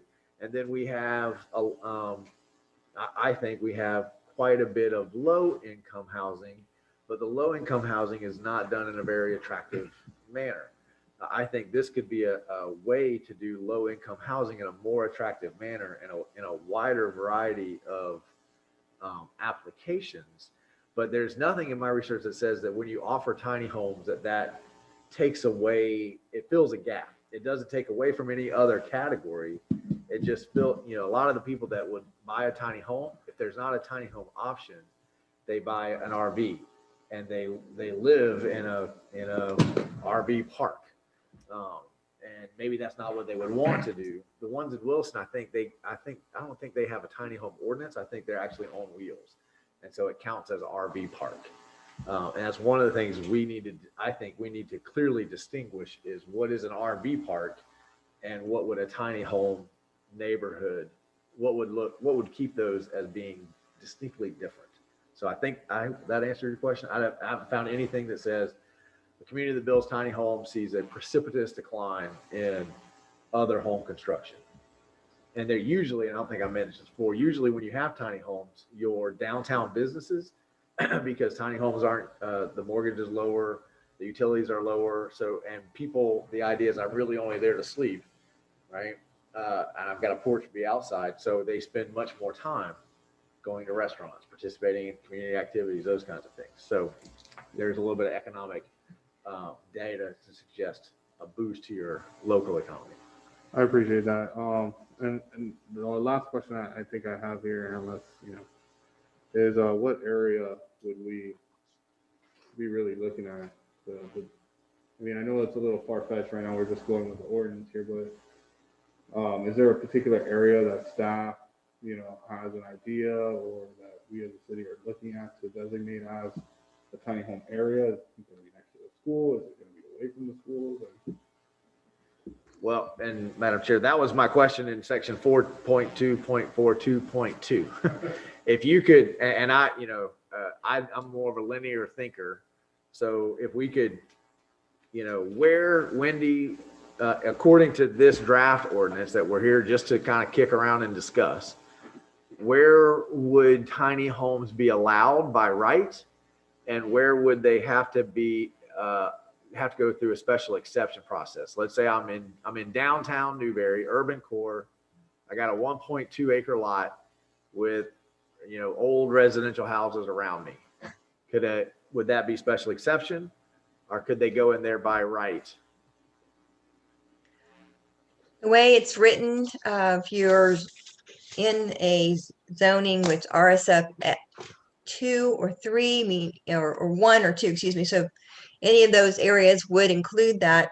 So if it was part of a neighborhood, already a built development or subdivision, or is built out in that neighborhood, then you would require a special exception. If it was a lot that was just a separate lot, just like several lots, and they're not part of an actual development already, then those are the ones that could go in by right if they meet the requirements of that of the code that you have for tiny home neighborhoods or for a tiny home, for a development, and also meet the building code requirements. So if it's part of a development, part of an actual subdivision, then they have to have a special exception. If it's a lot that meets these requirements, they could go in by right the way it's written now on certain districts. When you say part of a lot, I interpret that to be straight zoned.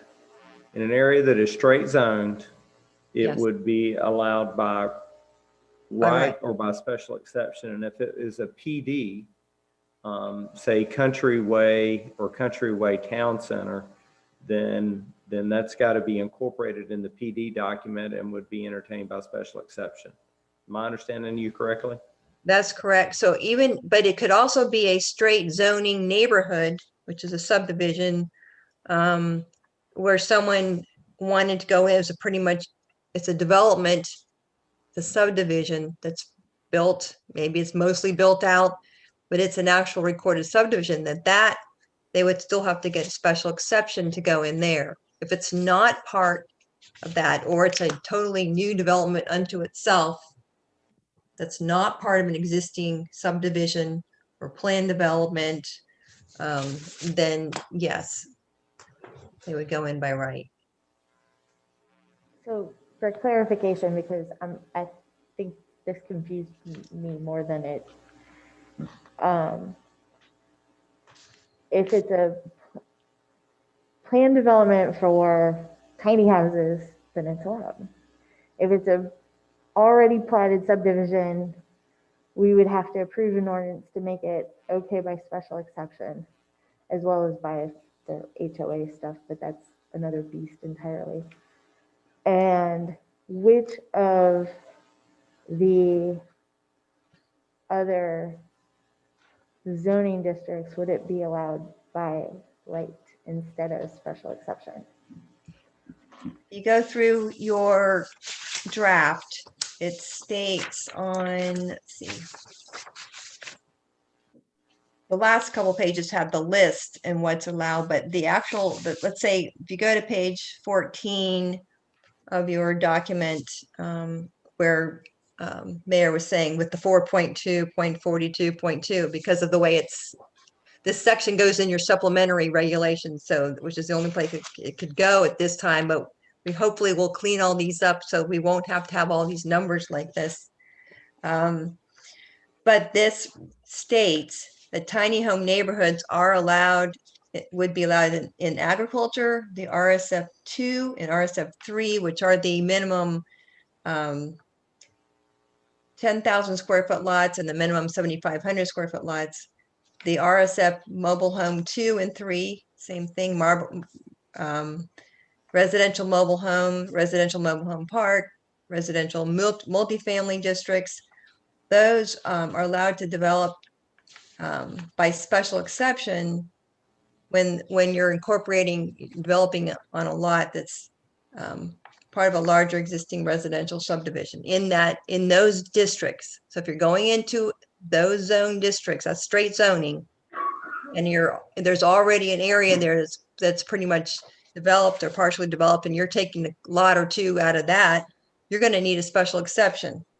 If you're going to go into the mixed use or planned residential development or the planned development zoning districts, then you're going to go in by those categories. You're not going to get some special exception in those. You're going to have to go in that, and they have to amend those districts to allow for other development like you would for anything. It's just those are the rules and regulations of mixed use and planned development type zoning districts.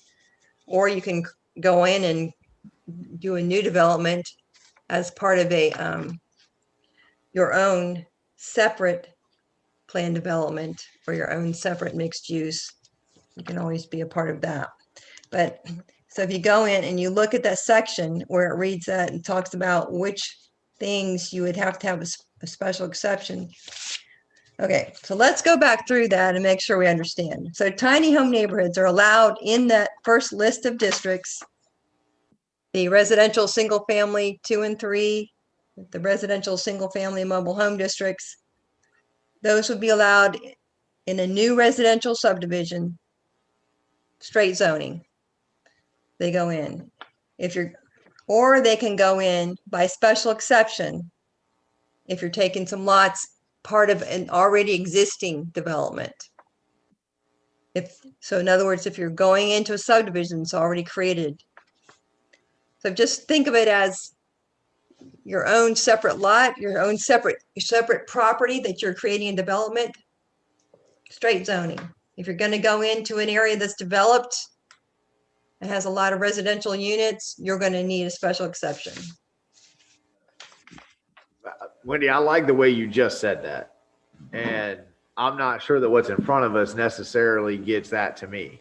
Okay, then. And in my mind, what I'm envisioning is a tiny house ordinance that speaks to brand new neighborhood. It's not in anything else, but you've got 20 acres, 30 acres, and you want to turn the whole daggum thing into a tiny home neighborhood. You can do it by right, and you have a process to do that. Anything else, going into an already existing neighborhood, taking a lot in the middle of the town, any of that goes through a special exception, which we can needs to follow the same, here are the guidelines that it needs to follow, but the special exception gives the P&Z and the commission ultimate authority to just say, I just don't like that. I don't think that fits. I don't think that works. Right. But I think that the ordinance needs to speak to new developments in a totally different, just like a single family residential neighborhood going in. This is going to be a tiny home neighborhood, and you can do it by right. If you got a 40-acre lot and you want to develop it, here's your ordinance. But anything else, any other existing neighborhood, it has to go through the special exception, because I think that's where a lot of this complication is going to get. And that's what is intended by this. And so we'll need to clarify and make sure that's very clear. That's what this says? It just says it more roundabout way. Okay. I was thinking that's. I thought it was clear. It was so clear. All right.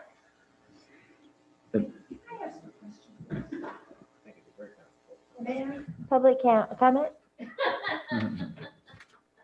Madam Chair.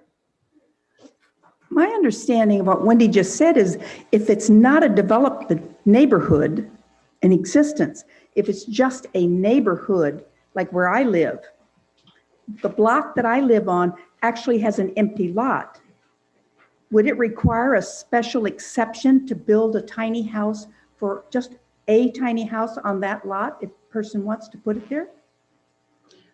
It That doesn't would need a require special. only That's how I understood what Wendy said. So if it's not a development and you own a lot within the community here, then you don't need a special exception to build a tiny house. the special exceptions speak to, if I might, Madam Chair, speak to the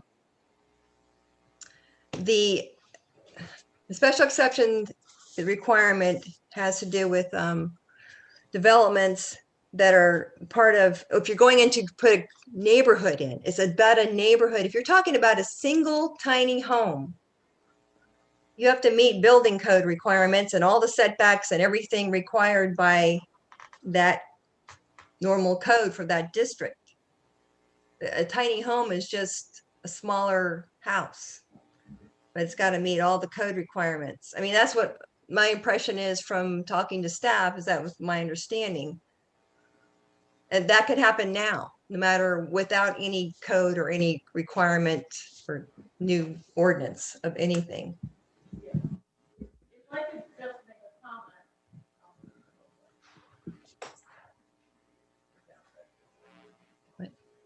Janine Marinack, I'm the staff assistant for planning.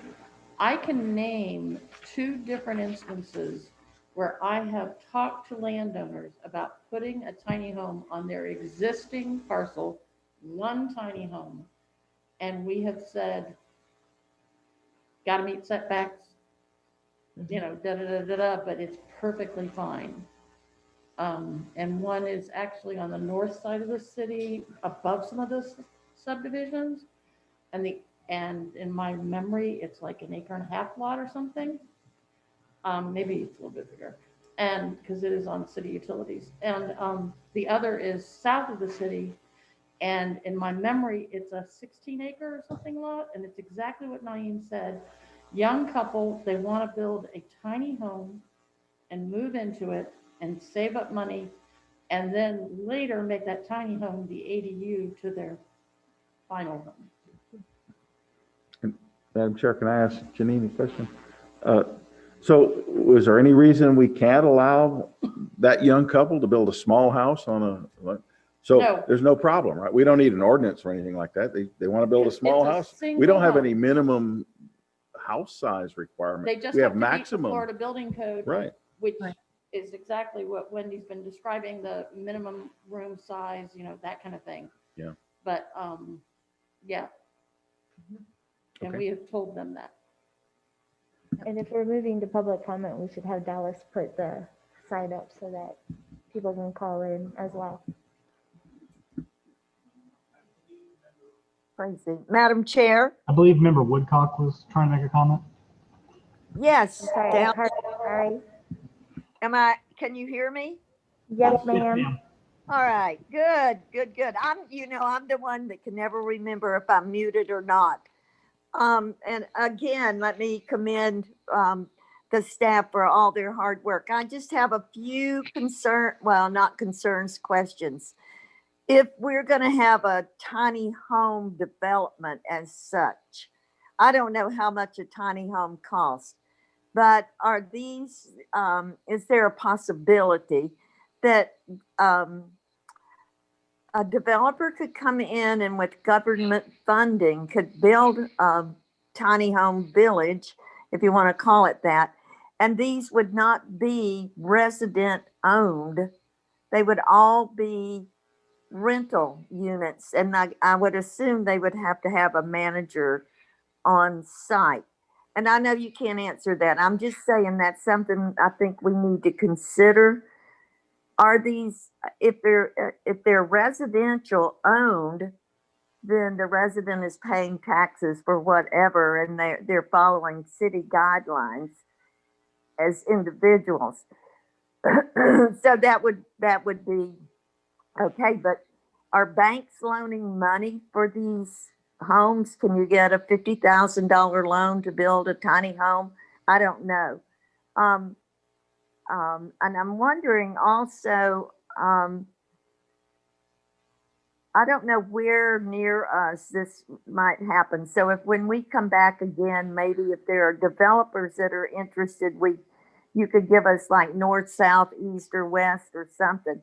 How important would public transportation be to a village like this? If we're talking low income or elderly people, it would seem to me we'd have to be within some shape, some form of being able to get public transportation, to have laundry facilities on site. And my other question would be maybe Manager New could arrange this. I'm wondering if maybe some of us don't need to just take a tour, if you want to call it that, to some other places. I know in gosh, I can't remember, it's north of Tampa, maybe, I don't remember the area now, but a friend of mine, her parents just moved into one of these, and it's wonderful, and they love it, love it, love it. So maybe we could find something within a 2-hour drive or something that we could all go and look at something like this. Miss Linda, next time you're available, I'll take you down to Williston. We'll go to Frogs. We'll get a pulled pork sandwich, and I'll show you there. And I know and Janine will be invited along there. And I know the place in Tampa that you're talking about. I've looked at pictures. I haven't been down there, but I've looked at pictures, and it is a very well done tiny home community. So I just wanted to. We'll get you somewhere so you can see them. Yeah, these people just moved, of course, from New York down here, but they're very, very happy. One other quick question, and this is just curious. At some point when we first began this discussion, I think it was Wendy that mentioned that the code officer or whoever, I don't know what you call, said that they would not approve having a loft area in these. And I'm just curious as to why you would not be able to have, I would think a loft area for sleeping and then all your living quarters down below. There's a cabin that we stay in over close to Bluntstown that has that. It has the downstairs has the bathroom and a little walk around, and then there's the stairs and a loft to sleep. So I'm just curious. That doesn't matter. Just wondering. Madam Chair, that I don't think I said they couldn't have a loft. I think there are requirements that I remember the building official talking about, that there are certain ceiling height requirements, but that's why some of these jurisdictions have adopted that other international code, the Appendix Q, so that they could have these lower, some of these lower ceilings, because like a loft would just be for sleeping as opposed to being able to stand up and use like a bedroom kind of thing. It's just a matter of, what the building code requires, but I'm not an expert on the building code. So that would be something we could double check with. I was just curious, Wendy. Yeah. I just thought, okay, thank you, everybody. And they do, this draft does address that common ownership lot concept where you have somebody who owns, a developer's owns a lot, a piece of property where they have several of these homes. And so there is common ownership amongst those, or maybe just by the developer in dealing with those, like veterans communities and those kinds of things, when they use the transitional housing. That's true. They have seen some of that. Something to look at. Madam Chair, I think this is more of a question towards the city manager and staff. As far as utilities are concerned, I'm not anywhere near knowledgeable on utilities. With the utilities we have in place now, would there be any kind of stress that we would feel as a city as far as water pressure, electrical feeds? I mean, I know we have some sort of like townhouses or apartments, so I figured it would probably be similar, but would that be any impact on something like this? Would we feel any kind of stress in our utilities? Madam Chair, that's a great question.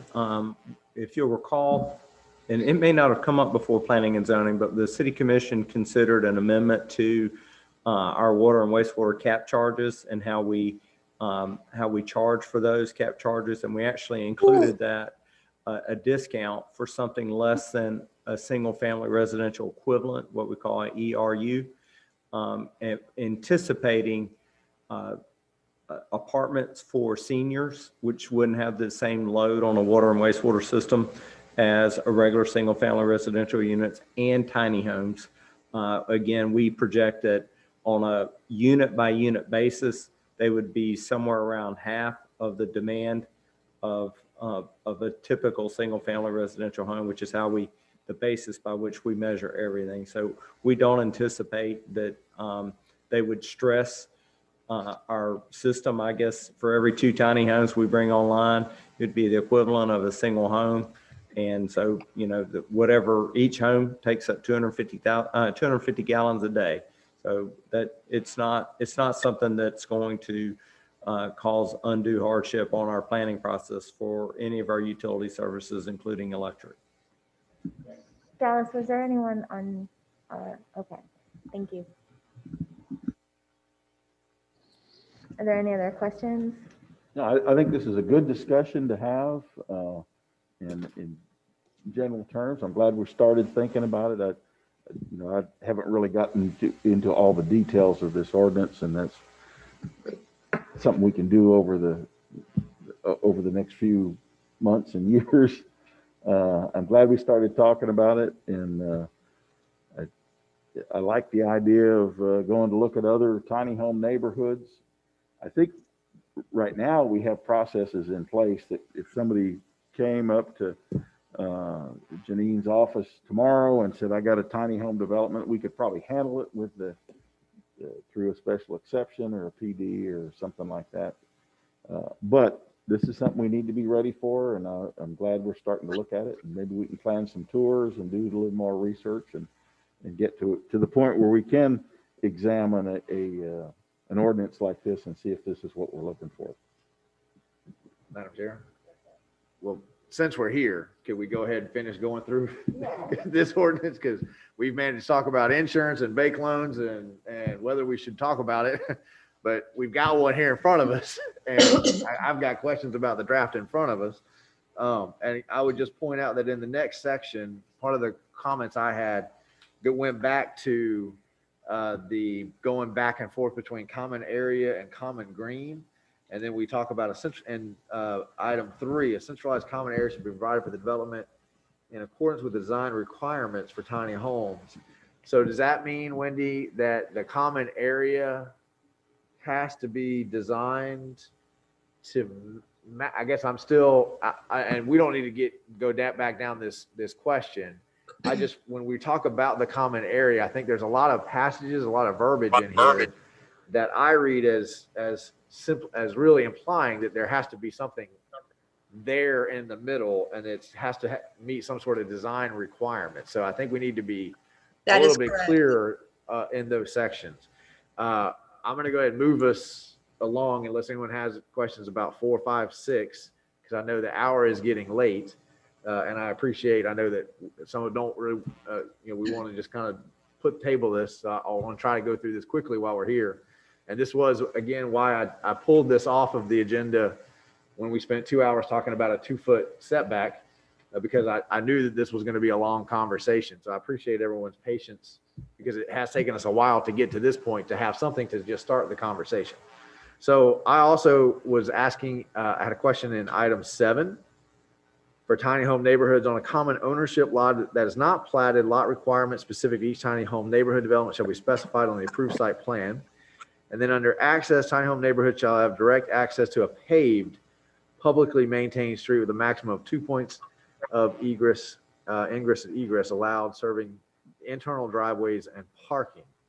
So does that pretty much eliminates the ability to do one of these off of a dirt road? If I'm in an agricultural environment and I want to have a development, it has to be connected to a public and paved maintained road. The way it's written, it would have to be public or private paved. For the main entrance, and then you can, yeah, you're right. It does, the way it's written, based on the needs for emergency access and what's being proposed here.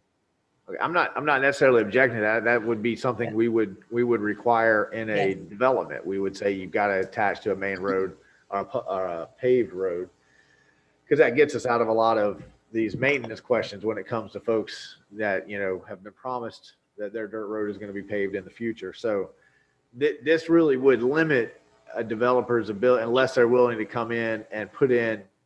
I think one of the ways that this goes south on us is you don't have things like that.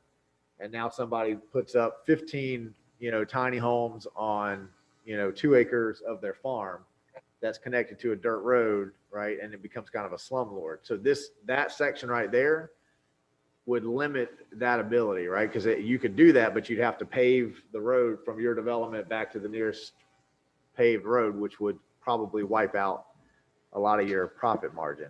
Is that the thinking there, Wendy?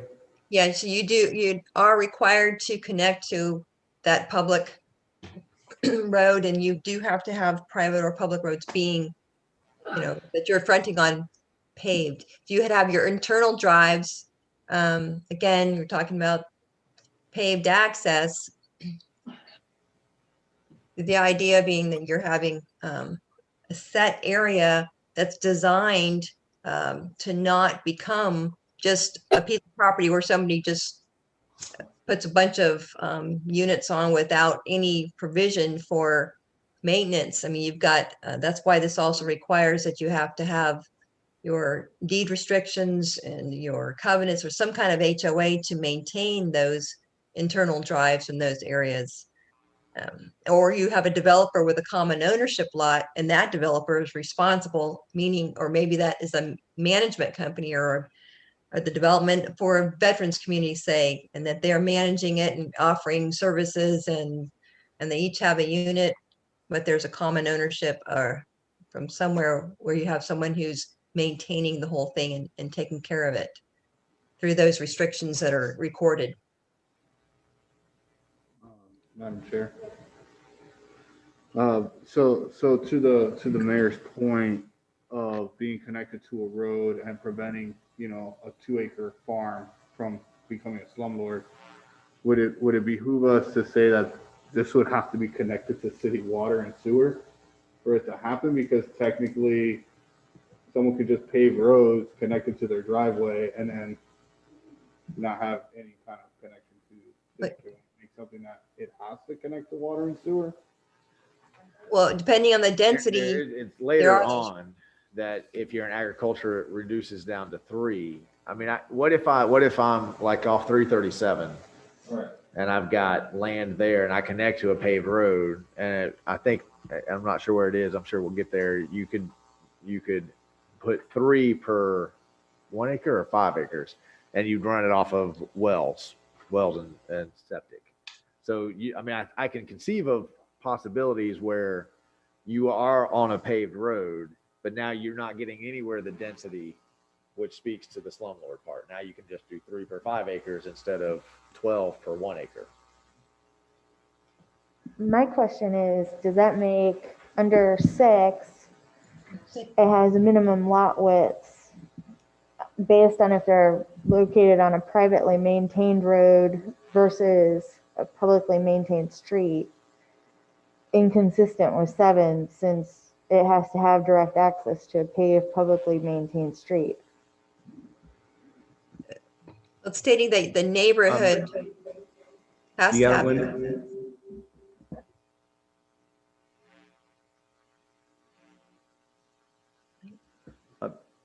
Mike? Madam Chair, what we're trying to differentiate there is tiny homes with a lot width of, I believe, 50 feet or maybe less.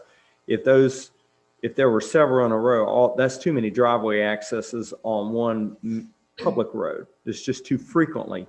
So what we're saying is on a public road, you can have this many driveway accesses. If you've got enough of them that you want to have some density, you would have to connect to a public road at 2 places and then build an internal road, a paved internal road, where you could have the spacing between the driveways much closer, but it wouldn't impact the motoring public going up and down the public street. That's what we're trying to articulate there.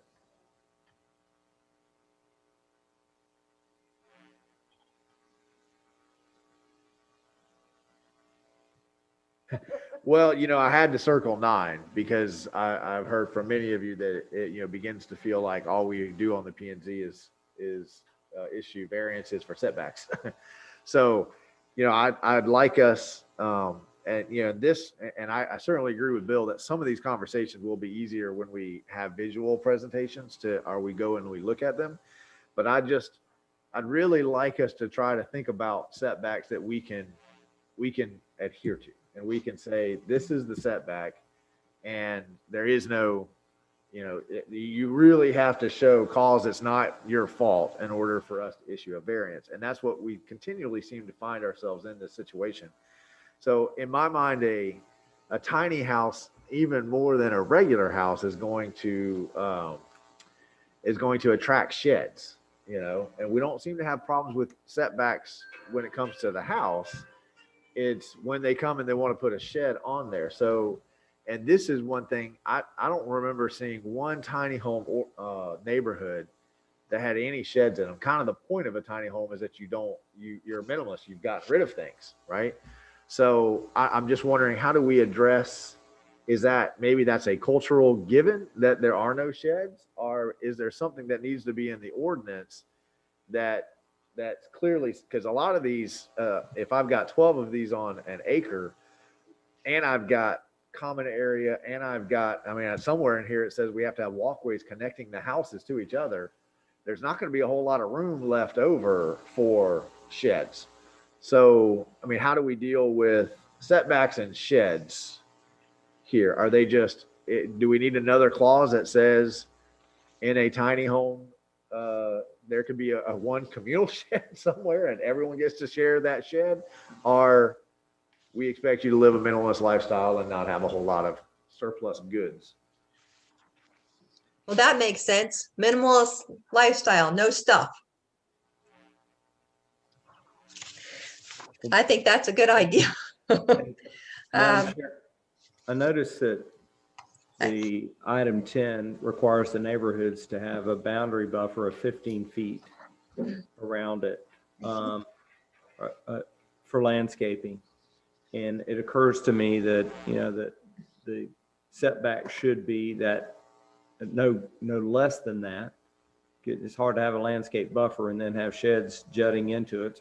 So I would say if the board or the city commission or the planning and zoning board determine that 15 foot is appropriate, or whatever they determine is appropriate, I think maybe the setback lines could follow that as well.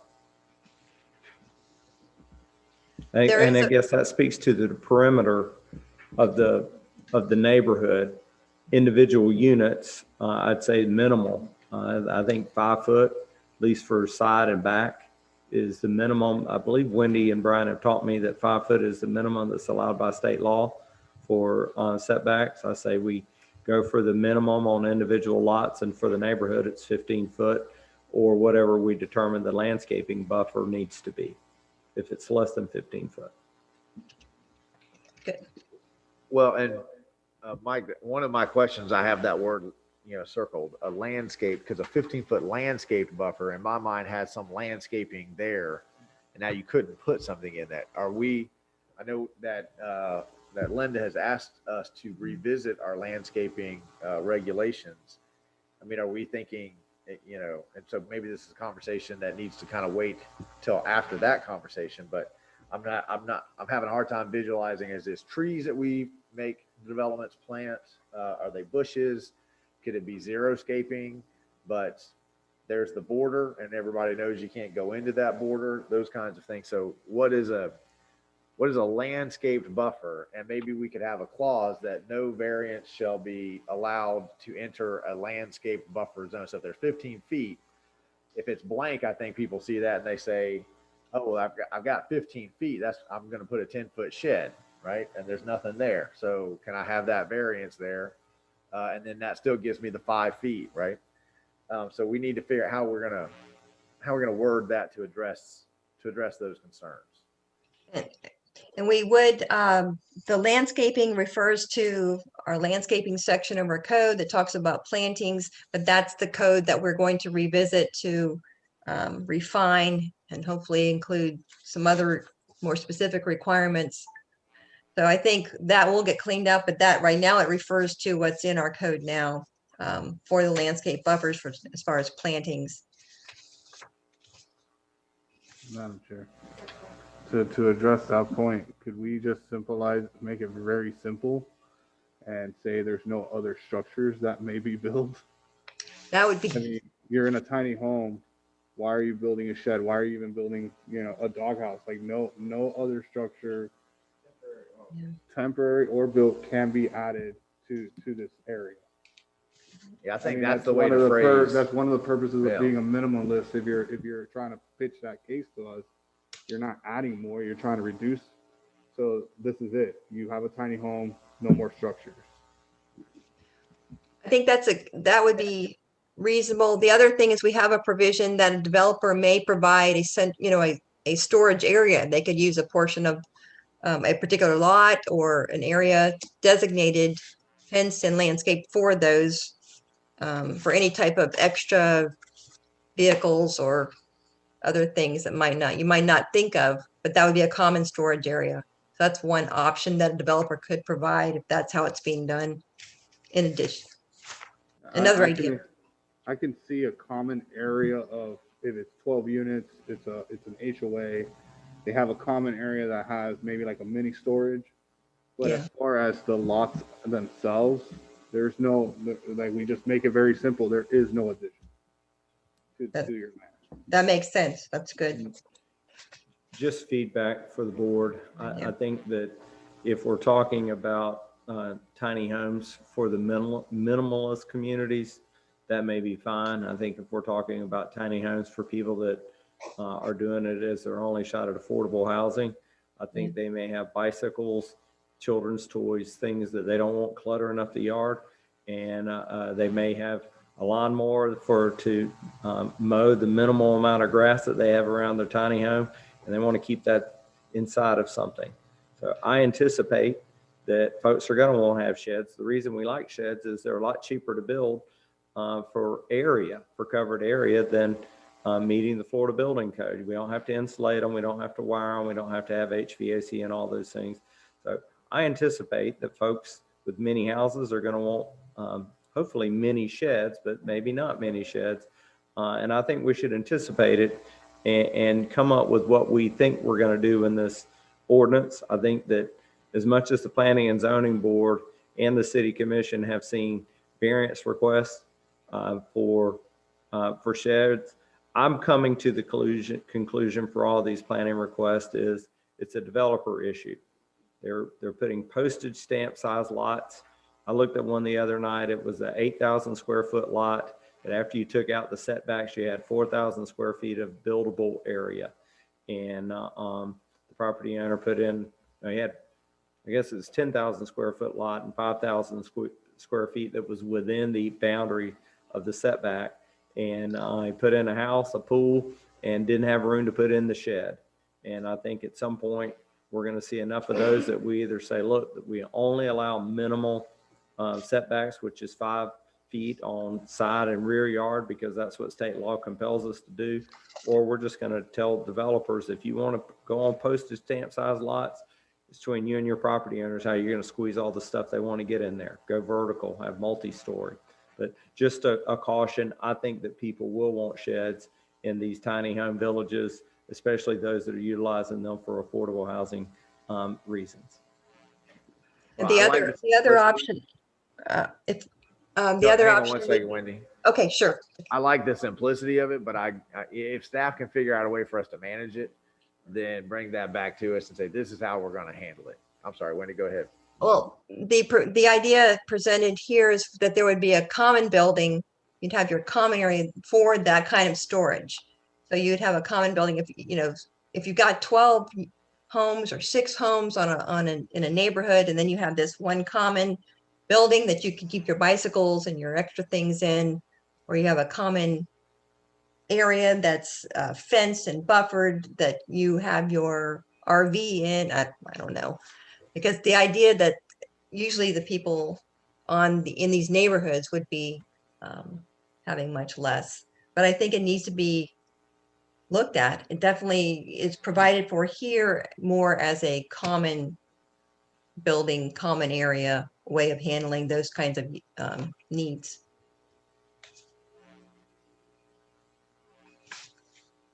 I still have the floor. Oh, all right. I would point out in 12, we switched to open space, and I'm not sure what the difference between open space, green space, and common area is. So maybe those all mean the same thing. Maybe they have a different meaning for developers that I'm not aware of. But again, it's when we address these things in multiple places and then we use slightly different language, I think that's when I get confused about what does it mean, and is this something, this clearly is starting to seem like a pretty strong recommendation from the city if it's in the ordinance in this many different places. So thinking about what open space means and how open space is different from common area or green space, maybe, you know, when we go back into this, if you guys could think a little bit about that and pick one verbiage to stick with and pick one set of, you know, this is optional. If you choose to do this, this is what we would want it to look like. I didn't really have any other questions in that section. So if anybody else does before we move on, I'll move us to the porches. My next question was under porches, and then we say that that all the porches have to be oriented to the common. Now we say common open space. So now we're blending them all together. Is there a reason why we want the porches to be oriented to the common open space?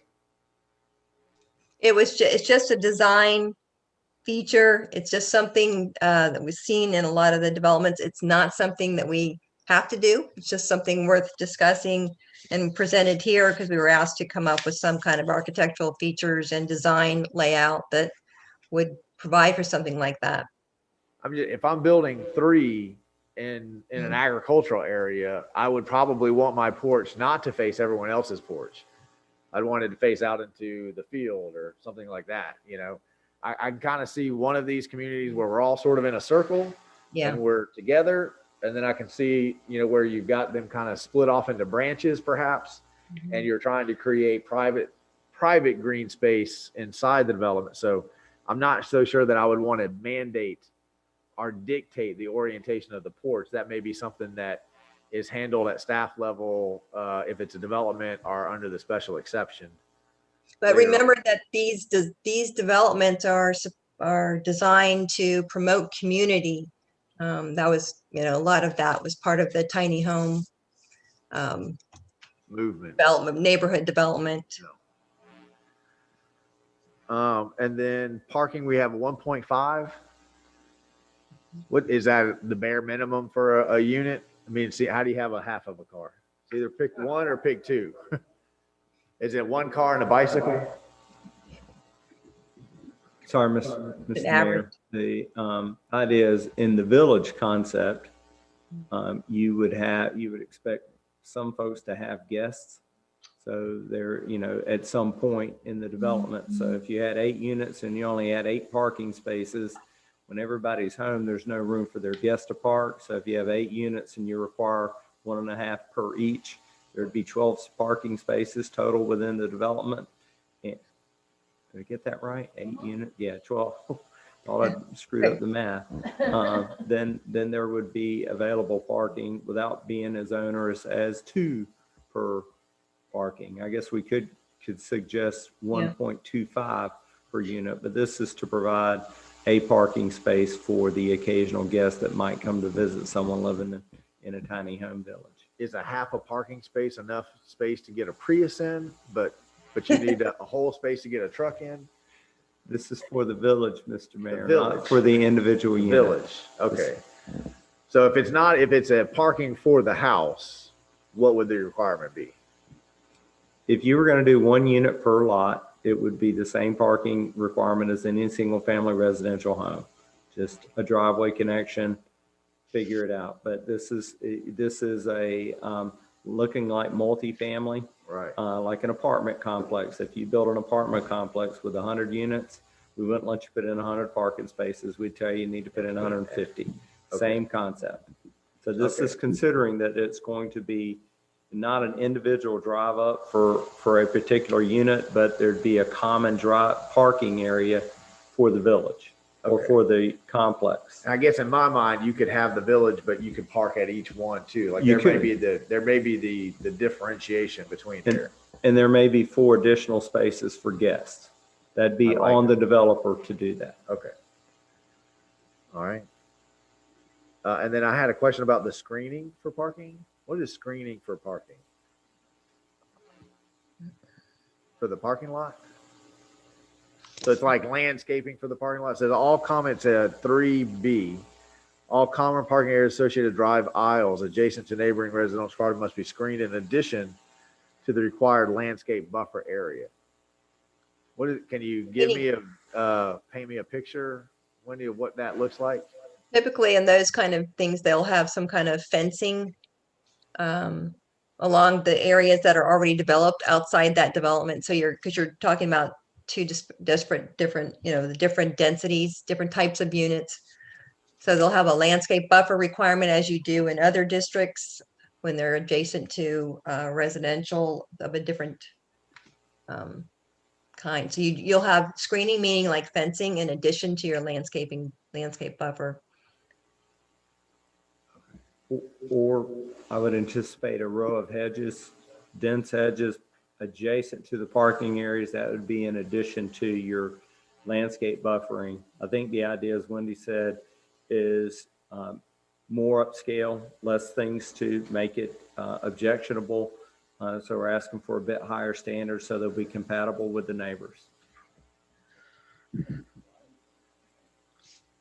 You want to start living in a tiny house? No, I feel like I do. Oh. It's supposed to be good. Yeah. And then under 4, why are we having the walkways connect the homes to each other? Is this the idea of building community? And is that an actual sidewalk that runs from one tiny house to another? Is that like a dirt path or a mulch path? I'm not sure why. Developments that we myself want to live in a tiny house, but not necessarily get all that close with my neighbors. Well, most of the tiny home communities that we've researched have promoted that sense of community, and a lot of them are interconnected, and the focus is on the neighborhood interaction. Okay. I mean, couldn't that would be something that would be a suggestion in my mind, not a mandatory part, because depending on how you develop a tiny home, you might not want, that might not be the goal. It might just be affordable housing, not community. It does say suggestion somewhere there. No, it says requirement. Yeah. I mean, I'm all with the ADA requirements. That's for sure. But from one tiny house to another tiny house, I don't want my neighbors to have that much access to me to, be encouraged to walk over and borrow a cup of sugar.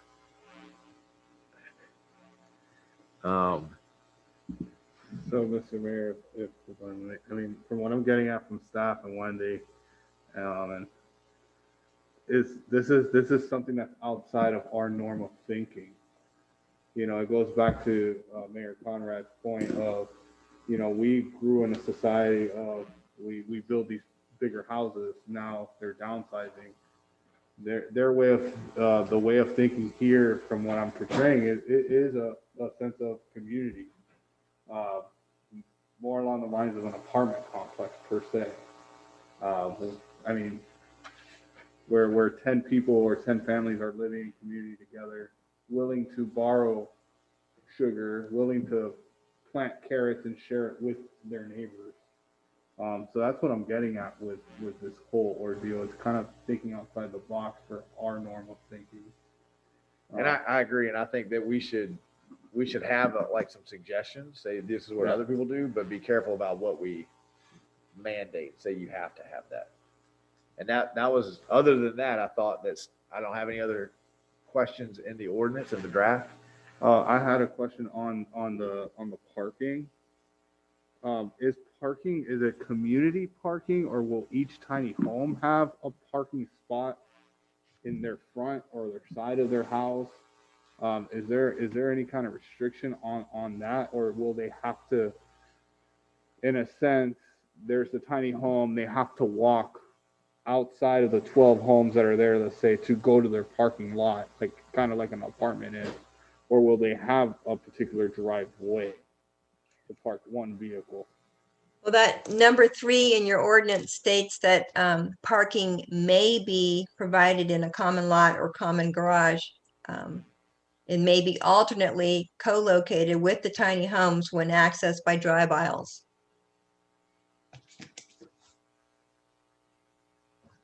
So you've got both options, depending on the development design.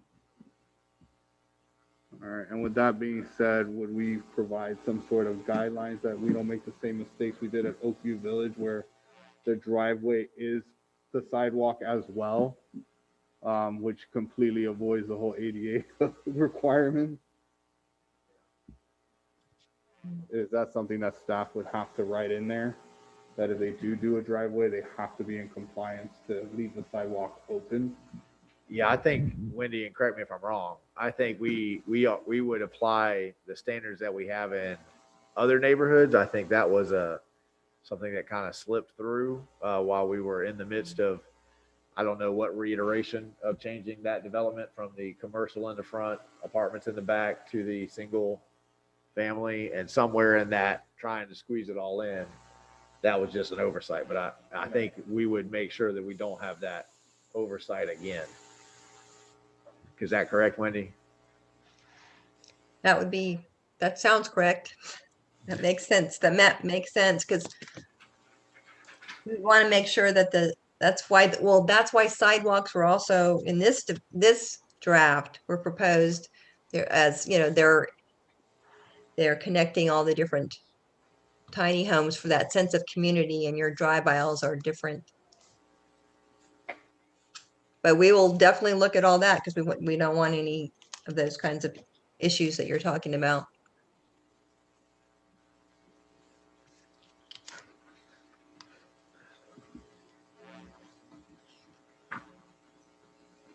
Are we gonna move on to architectural design? I didn't have any questions in the architectural design, so I've gone through all of my questions. Do you have additional questions? Do you have some in the architectural design? So as far as how does this differentiate from, we have a really awesome shed store on Newberry Road, and some of those shed designs have a front porch. I mean, they look like a tiny home. Are some of those within building requirements to literally be a tiny home? Do we know? Someone could just pick up one from the shed store and... Those do not meet the building code for... I just wanted to make sure like that's not something that they can just go buy a $5,000 shed because it has a small porch. Because some of those sheds have porch in front. And those are not meant to be living units. I've had a lot of those folks in these conversations, like when people find out that your city is looking at this. And I've had at least 4 or 5 shed companies reach out to me and say, our sheds are built to Florida building code, and with a few modifications, they water, electric, insulation, they could be converted fairly easily. So this is a booming industry, and people are all trying to figure out how do we make this work. But some of these, I thought were really good in terms of, you can't just have empty wall space, right? You have to have windows, you have to have decorations, you have to have gingerbread trim, you have to have all of those sort of finishing touches that move you from that shed feel to a house feel. And Madam Chair, that was exactly the point I was going to make. Hence the design standards. The sheds that are being built could be upgraded to serve as tiny homes on the interior, insulation, wiring, all those things, HVAC, bathroom facilities. Typically you don't have bathrooms or showers in sheds, but they could be added. So, and to the mayor's point, this is an industry. There are people that are manufacturing high-end sheds that come straight out of the lot that will serve as tiny homes, but they will, if they're going to be tiny homes in Newberry, they'll have to comply with the architectural design requirements that this board recommends and the city commission then adopts. So with that being said, would we make it a requirement that it would have to be built on site, or is that something that they could deliver a tiny home and then put it on a, would that be? The ordinance as proposed allows for site built or modular.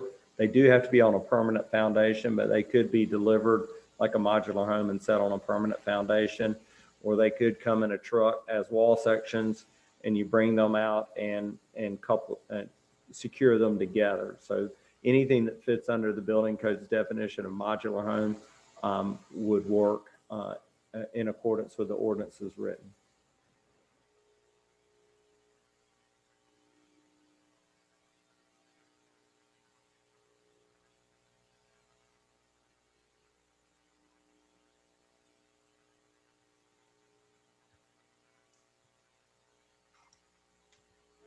I don't think staff, correct me if I'm wrong, I don't think staff is looking for a motion tonight. You were looking for the feedback from this conversation so that we can know what the next level of this is. We understand that staff has been working on this for about a year. You guys are coming into this conversation tonight cold, and that's why it's just a presentation and a conversation. Give some feedback about what we think about it, what we'd like to see, and then maybe we could do some tours. We could generate some visuals for you with the next iteration. And then I do recognize that this has potential to be done really, really well. And this has potential to go south, right? So that's why I appreciate the back and forth in the conversation here, because when we really nitpick each line and each word, I think we get a good product. When we don't do that, then I think we find out that we missed something. One, the developer points it out and says, "Oh, I found the loophole." You know. Well, and I've seen how they've been trying to use this as out of the box thinking for elder care, vets, and other types of where that community area could have, especially for elder care, somebody there designed to be on call for people who can mostly live on their own but need extra assistance so that they still get that that independence of living on their own. We should get public comment on this so we can put the screen up on Zoom. If anyone in the room would like to come to the podium for public comment, we can do that while the Zoom to live feed, if we have a waiting time for that. And Madam Chair, while we're waiting that 30 seconds, I'll just remind everybody, in case you've missed it, there's a presidential election as well as a slew of representatives and state and amendments and county amendments and state amendments. Again, if you live on the north side of Newberry Road, you're going to vote at the municipal building. If you live on the south side of Newberry Road, you're going to vote at the Methodist Church. They open at 7. They close at 7 to 7. We've had tremendous mail-in voting turnout. So if you're live voting, you should be able to, in Newberry, to get there. Relatively small lines, I would predict. Hopefully, since so many people have voted early, and I know that they have social distancing and all of those things are happening inside the voting places. So please get out and vote. You know how much Newberry likes to beat Gainesville in percentage of turnout. So let's, yes, tomorrow. Tomorrow. Is there anyone for public comment? Okay, since we have no public comment.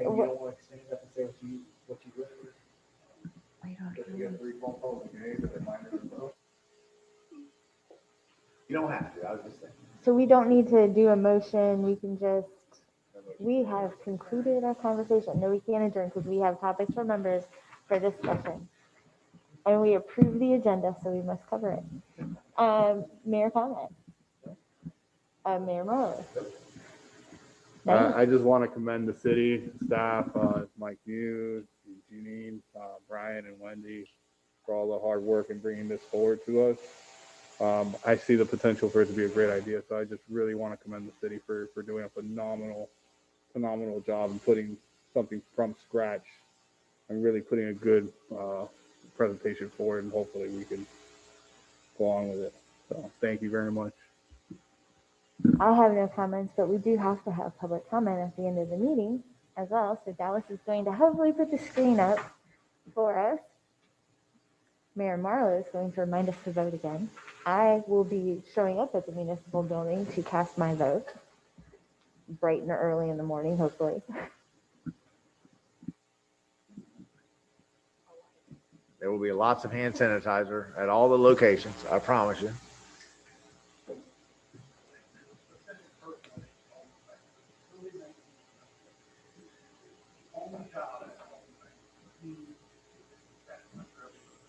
And Dallas, oh, and we have two electoral gurus here while we're waiting.